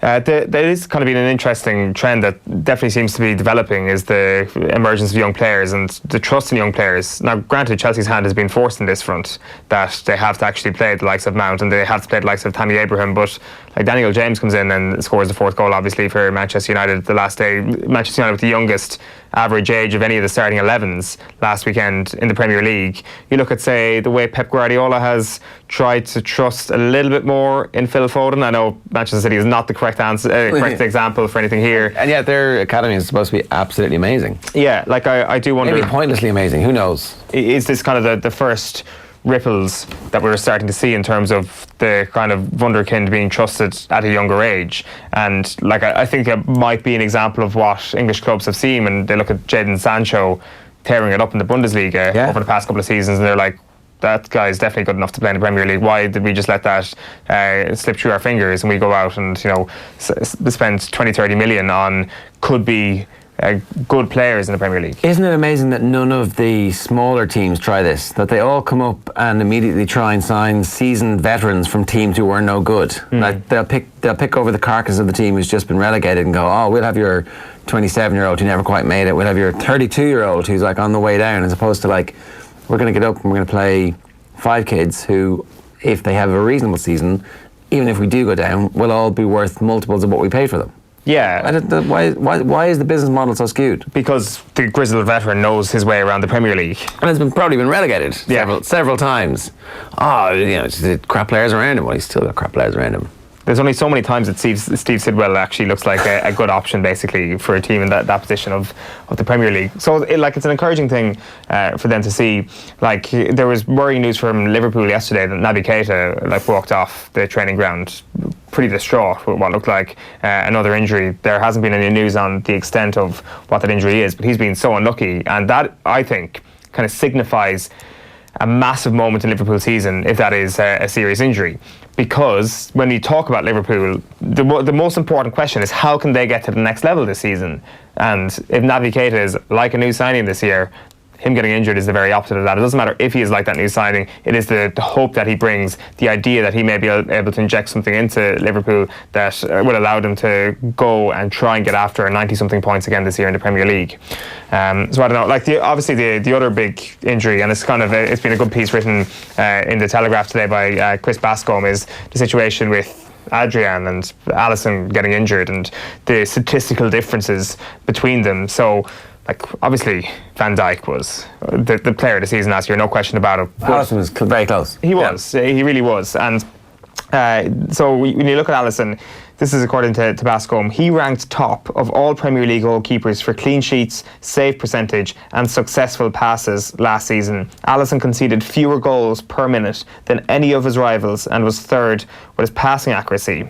But you look at Adrian, across 125 Premier League appearances, his save percentage was an impressive 72%, just 5.1 below Alisson in his debut season at Anfield. So in terms of being a shot stopper, he's pretty good, but obviously it's the distribution that's going to let him down. His distribution accuracy is under 50%, while Alisson is at 80%. So this is a massive gulf in class. You're essentially losing a semi-outfield player and replacing him with a goalkeeper. Is there a case to be made though that it's easier to find a pass at a club like Liverpool where opposition are dropping off because they're worried about getting hit by the pace of your front trio? Yeah, I think there's definitely a case in that. So you would hope that wouldn't be, the gap isn't 30% in real life, it's actually closer to 10, and Liverpool are happy with that, right? And it's not like he made any howlers on Friday night either. There wasn't any kind of obvious weakness in his play with the ball at his feet, so he wouldn't be overly worried from that end of things. I think just the focus here is on how bloody good Alisson actually really is, and I don't know, I think it could be something that will manifest itself over the next month. Tonight would be a good start in terms of seeing how that might actually go. Two other things to talk about, Sam Wallace and Neymar and Philip Quinn and Sheffield United. Yeah, let's look at Philip Quinn, because this is an interesting one. You obviously support Aston Villa because there are tons of Ireland players. I went to see them when I was 12 and Paul McGrath was playing, and that was like, this is my team. As an Irishman, you were like, oh, Paul McGrath was like, no, this is my team. And then you were like, you associated with that immediately. Yeah, it was like, he was astounding. One of the greatest individual performances I've ever seen. And his athleticism was something in real life that you don't get to see, because I hadn't been to, maybe I'd been to a couple of Ireland games by that stage, but he was dominant that day, and it was like, right, I'm going to support this guy. And it's actually, the team was secondary really to McGrath, but yeah, he talks about Houghton and Townsend and Stan as well, and how that helped create Villa as Ireland's team around that era. It's in a piece headline, "Rooting for the Irish Blades, a second team cut from green cloth." And this is about Sheffield United, obviously a heap of Irish players. They had John Egan, Enda Stevens, Callum Robinson and David McGoldrick all in the starting team last weekend. And a starting team that played pretty well in ridiculously offensive fashion, I want to say. I mean, Enda Stevens basically played as a left winger some of the time for Sheffield United last week. It was actually something that they pointed out on Match of the Day on Saturday night, that Sheffield United's fullbacks are going to get so much joy that they're just allowed to push up the pitch as much as they like. So it's not only an Irish team, it's also an Irish team that likes to play a bit of ball and will actually create a bit of excitement. And it is something that kind of harks back to that Villa team, to the 70s in Arsenal, backboned by Dave O'Leary, Liam Brady and Frank Stapleton, which my dad started supporting Arsenal at that point, and that's why I'm an Arsenal fan, unfortunately. So I'm not sure, there's no suggestion whatsoever that Sheffield United are ever going to get to the level that even, say, Aston Villa managed to get to in the 90s. But if you're looking for a bandwagon... Yeah, a 1-1 draw on the opening day of the season with a late equaliser. It's a perfect start to a Premier League season. Everybody's second team, basically, is what he's saying. And then the last thing we just wanted to touch on, because there's a ton of good football stuff around the newspapers this morning, is that Neymar story. Obviously, we touched on it yesterday, and I'm not sure, do you realise how financially screwed these two clubs are if they go for Neymar, Real Madrid and Barcelona. I'm sure they'll find some way to, like, Grape said there's 9 Real Madrid players who won't. They've got 9 players too many to be able to give football licenses to. Does that mean that they're going to have to pay 9 players not to play football for the year? It's mad. Like, Juventus have a similar issue as well at the moment, where they kind of need to offload players because the Champions League squad deadline is coming up, and they're going to have like Sami Khedira as a non-registered Champions League player, and that would be mad. And like, there's just clearly, this is one of the unintended consequences of so much money being pumped into football, is that sometimes money makes people really stupid. And it seems that Barcelona and Real Madrid getting a little bit silly with what they have at their disposal, or what they can get away with. They need someone to manage that for them. Yeah, like there's a great line here. He says, the battle between Real Madrid and Barcelona to bring Neymar back to Spain this summer is one like no other. For the sake of their prestige, neither club feel like they can lose. And yet, from a financial perspective, it is also a transfer that neither can afford to win. So he talks about Barcelona's accounts for 17-18, published last October, that revealed without the fee received for Neymar, which was then €222 million, the club would have made a loss. Barcelona's results also revealed that they were borrowing to pay their wage bill, opening a €140 million credit line with a New York-based lender during the 2017-18 season. So a bit of debt there. You look at what Real Madrid have done. So they've signed 4 big players, as we mentioned earlier on, in Hazard, Jovic, Mendy and Militao, and Zidane wants one of them in Hazard, not really interested in the other 3. So you're going to Perez and it's like, yeah, actually, I really want Neymar. Although we're reading this morning that he's going to step down unless he gets Pogba.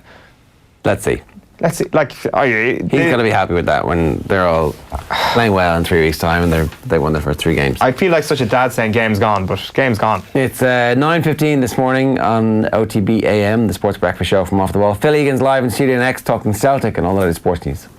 OTB AM. This is OTB Sports Radio. With over 15,000 coolers available to hire or buy, HSS Hire has a cooling solution for every workplace. Research shows staff are happier when their surroundings are comfortable. And with HSS Hire's range of fans, air conditioners and coolers, you can transform hot and stuffy into cool and calm. Drop into your local HSS. We've branches nationwide in Dublin, Waterford, Cork, Limerick and Galway, and get up to 50% off your first hire. HSS Hire, you're better equipped. OTB Sports Radio, Ireland's first and only sports radio station. This is OTB AM. And Phil Egan is here with us this morning to talk to us about the difficult night for Dundalk and Celtic last night. Yeah, it was. To be honest, I didn't have high hopes for Dundalk.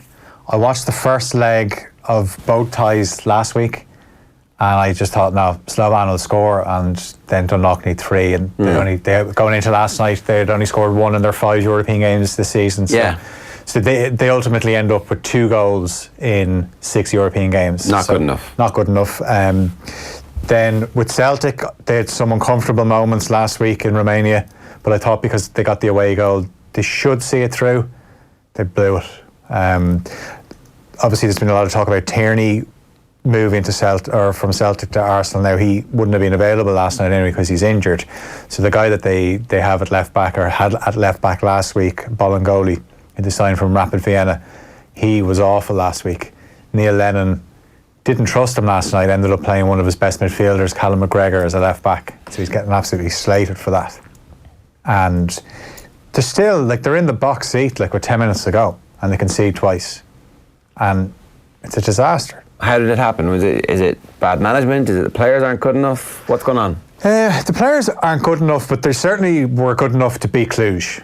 They should have beaten Cluj, but this is what happens when they have had their few seasons where they don't reach the Champions League. So now this is the second season in a row where they haven't reached the Champions League. And I know people say, they never really advanced from the group stage of the Champions League, but the money they get from that, and you can attract players a lot easier if you're playing in the Champions League because people get to see it. And there was that one time they did make it out, which is enough to make everybody think, it's going to happen again. And all those great, they did have some really good one-off results down the years. Where would this Celtic team come in the Premier League? Wouldn't survive. They're a championship team. Now, if they were given the funds that Premier League clubs have with the TV money, then they could build something pretty good. But saying that, could they attract the top players? Like, you hear of like the likes of Newcastle and Sunderland, and even there was a stage there where Liverpool were having the same problem where players want to go to London. They don't want to go up north. So how do you get them even further up north to Glasgow? At what point does this happen? Like, how far back do you have to go to find a Celtic team that would survive in the Premier League? Is it only a couple of seasons? Is it 5 years? Is it? I wouldn't say you have to go back that far. I think as the last few years now, the quality is diminished in terms of that squad. Is this its lowest point? It doesn't feel like Neil Lennon. I think when Ronnie Dyla was there, it felt a bit worse. Yeah, it doesn't feel like Neil Lennon is an improvement on the previous version of Neil Lennon, and I'm not really sure why they decided to go back to Neil Lennon. I suppose he was there when he was available when Brendan Rodgers left for Leicester, and he finished off the season how I think a lot of managers who took that job would finish it off, that won trophies. So they decided, this is a guy that as a player, bit of a legend, part of the Martin O'Neill team. He obviously famously, when he was in charge as manager, beat Barcelona. That was 2012, that game when Tony Watt scored. So you can see why they would be attracted to him, but there was a lot of Celtic fans that thought, no, this isn't actually going to be a good appointment. Yeah. Because Brendan Rodgers had played a certain way, and you need to continue that, kind of go with a manager that plays that kind of football. Yeah, and that felt like the right thing to do, and this is a retrograde step, and getting knocked out of Europe is a retrograde step, and all of a sudden Rangers are getting closer, and that period of dominance they had could well be coming to an end, right? Yeah, well, like, they obviously have their eyes on the 10 in a row, so they've 8 in a row, but you're looking at Rangers beat them obviously in the Old Firm last season. They beat them at Ibrox, and that was a significant win, but Rangers were so inconsistent. So Rangers are scoring, like, they won 6-1 at the weekend. Jermaine Defoe scored a hat-trick. They're scoring goals. They're still in Europe as well, but you think Rangers are going to mount a challenge, and then they have some bizarre results. Yeah, but you would imagine they'd be closer. Yeah, whether they can actually topple Celtic, I don't know.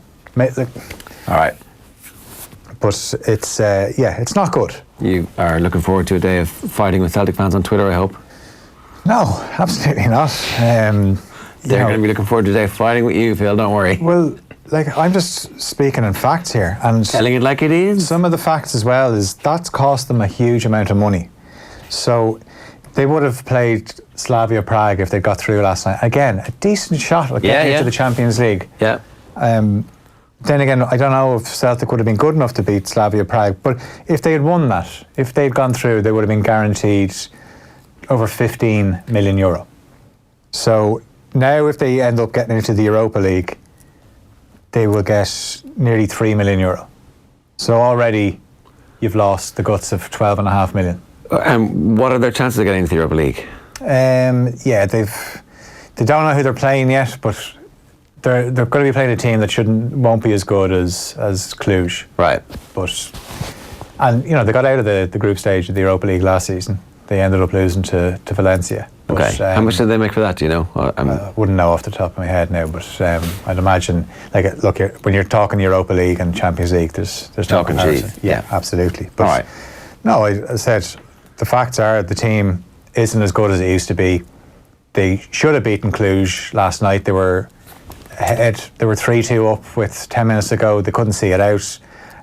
Rangers are closer. If only they had a brilliant young fullback who could have helped them defend in that last 15 minutes. But as I said, he wasn't available anyway. He's injured. But we'll see how. I'm going back to even what Pat Nevin said at the weekend. Tierney is going to be an unbelievable player, I think, in the Premier League. But that's where Celtic are at now. All their best players are getting taken, and they're not replacing them with decent quality players. So this is what's going to happen. All right, Phil, it's 22 minutes past 9 this morning. What have you got for us? Okay, well, we'll get back to Celtic in a minute. We'll start with Dundalk. Obviously, disappointing night for them. They were hoping to reach the group stage of the Europa League like they did 3 years ago, but they lost 3-1 to Slovan Bratislava at Tala Stadium in the second leg of the third qualifying round. Slovakian champions won 4-1 in aggregate. Dundalk were 2-0 down at half-time. Michael Duffy did score 20 minutes from time. Could have got a second, but Pat Hooban had a penalty saved, and then Slovan scored a third to advance. Dundalk manager Vinnie Perth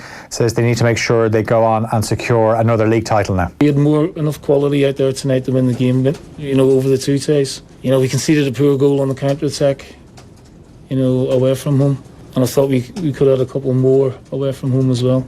But certainly in the second half, we had good chances and we didn't take them. And that would have put the game beyond Cluj.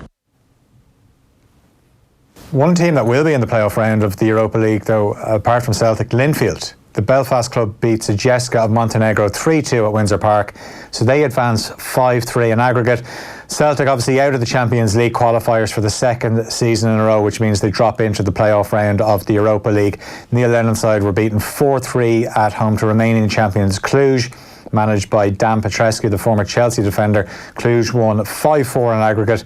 Celtic ahead twice in the game thanks to goals from Edward and Christie, but the Scottish champions conceded 2 in the last 10 minutes, and Lennon says it's a tie they should have won. We had enough quality out there tonight to win the game, over the two days. We conceded a poor goal on the counter-attack, away from home. And I thought we could have had a couple more away from home as well. But certainly in the second half, we had good chances and we didn't take them. And that would have put the game beyond Cluj. Longford Town are into the second round of the FAI Cup thanks to a 3-1 win at home to Athlone Town. So Longford will play Bohemians in the next round. Champions League holders Liverpool and Europa League champions Chelsea will go head-to-head in Istanbul tonight in the UEFA Super Cup. Bit of history being made as well. Stephanie Frappart of France will become the first woman to referee a major European men's final, and one of her assistants will be Wexford native Michelle O'Neill, who obviously was involved in the Women's World Cup final as well. She was part of Frappart's team that night as well. Kick-off tonight is 8 o'clock. In Gaelic games, Jack O'Connor will be the new manager of the Kildare senior footballers. The former All-Ireland winning Bosma Kerry will be ratified next month for a 3-year term. In tennis, 15-year-old American Coco Gauff will be playing at her second Grand Slam of the year because she has been given a wild card for the US Open in New York, which begins on the 26th of August. If David Goff gets the All-Ireland, who's had the better year, Coco Gauff or David Goff? I think Coco. You'd have to say Coco, right? I mean, yeah, pretty amazing. She's emerged as like a future superstar and probably going to earn 150 million over the next 3 or 4 years and probably make 500 to 700 million over her career if she's as good as it looks. He is an avid tennis fan and tennis player, yeah. So there's competes at a very high level. It was that'll be a good match to watch now. The Goffs. I hope All-Ireland final day, Marty on the TV, and it's David Coco Gauff throwing up the ball. But no. Yeah, because I was watching like 5 minutes of the Irish Open. Maura Trassen was doing the interviews, and she was like, "Oh, David Goff." That's right. Yeah, he's like one of Ireland's best amateur tennis players. Really? Yeah, like super high level. That's very interesting. I didn't know that. Oh yeah. Is that another thing that goes against them to get the? In Kerry, maybe. Yeah. No lawn tennis in Kerry? No. just road bulls. I've just finished off with the second Ashes test between England and Australia. It begins at Lord's this morning. Australia obviously won the first test, due to start at around 11 o'clock, but the weather doesn't look great, so there could be a bit of a delay there. There's been a late recruit for the Kilkenny Hurlers ahead of the game on Sunday. This is Miles Splinter Price's account on Instagram. You might recognise the guy in the middle, Khabib Nurmagomedov, wearing the Kilkenny jersey, and not just like, annoyed and putting it on, but like there's loads of other pictures there that you can stroll through, and he's kind of strolling around, and I don't know what number he has in the back of it. That'd be interesting. He's the corner back, and when you're a corner forward, you see him and he walks the other way immediately. or he's the centre back, and you're like, I'm going to go into the corner here today. I feel like, I've got my shooting boots on as opposed to my running boots. I wonder where he would rank on Tommy Walsh's top 5 hurling hardmen. He is a savage hurler. Would he be better? Would he be able to execute the Johnny Marr massacre at the edge of the square after that penalty? Johnny Marr would have stopped. Yeah. When he got in there, Johnny Marr would have gone, I'm just going to, here, you can have the ball. That's or else that would be a good fight. Johnny with the hurl and Khabib with his bare hands. Oh, I'm backing Johnny Marr every single day in that particular battle. Khabib is a badass, but he's not that badass. You see The Rock charging out, and Khabib goes for the takedown. He doesn't take the shoulder. He just goes for the takedown. Jesus, that's not a true GA man. Duke Rufus. Yeah. Wow. And Anthony Pettis versus Nate Diaz. That's a throwback. Pictured in the old Ireland jersey back when Aircom was a company that existed. It's actually a nice jersey. It is, isn't it? I mean, is it the 2002 World Cup jersey? They were definitely, yeah. They were definitely Aircom, yeah. Do we have an old Kilban? That's Umbro. That's Umbro, yeah. Different. I think it's a bit more recent later, than 2002. Yeah. Looks like it, yeah. Yeah, it's a little bit later. Tommy's just struggled in to try and find one for us. But, yeah, okay. Who is Duke Rufus? He is one of the top MMA coaches. You'll hear his name. The American John Kavanagh. Yeah, I'd say he's more highly regarded than John Kavanagh. But you'll hear his name mentioned a lot if you're watching UFC. You'll hear Duke a lot. Duke Rufus. Yeah, I know. Our MMA experts in here would definitely highly regard him. Highly regard him and have had plenty of dealings with him as well. Like, so I don't know. I've never. Duke is accessible, is he? Yeah. Oh, absolutely. Yeah. What's Duke short for? Ducacious. Dukifer? Not quite sure. All right. On that note, that's pretty much all we've got time for. That degenerated quickly at the end there, but at least we now know who Khabib is cheering for. So all the Conor McGregor fans out there can get on the Tipperary bandwagon ahead of the weekend's festivities. Do you know Adam Piccolotti and the other guy there? No? All right. No, I wouldn't. Blank stares. # Marble City. There you go. On that note, thanks to everybody involved in putting today's show together. We'll be back tomorrow at 7:30 a.m. The best place to get us these days is on the Go Loud app. You can download that and you can listen to OTB Sports Radio 24 hours a day, non-stop. Some brilliant content there. Some stuff from the archives, and then every time we go live, you'll hear the first broadcast of it there. So obviously yesterday afternoon at 5 o'clock, you could hear the hurling between Shane McGrath and Tommy Walsh, which was a great piece. I'll play it again on the radio then later on as well, obviously. So good thing to do is to download that app, or of course you can also subscribe to us on YouTube, youtube.com/offtheball. And as ever, the website will be updated with all the news and reaction and analysis that you need to fill your sporting needs every day. We'll see you tomorrow. Good luck. OTB AM on OTB.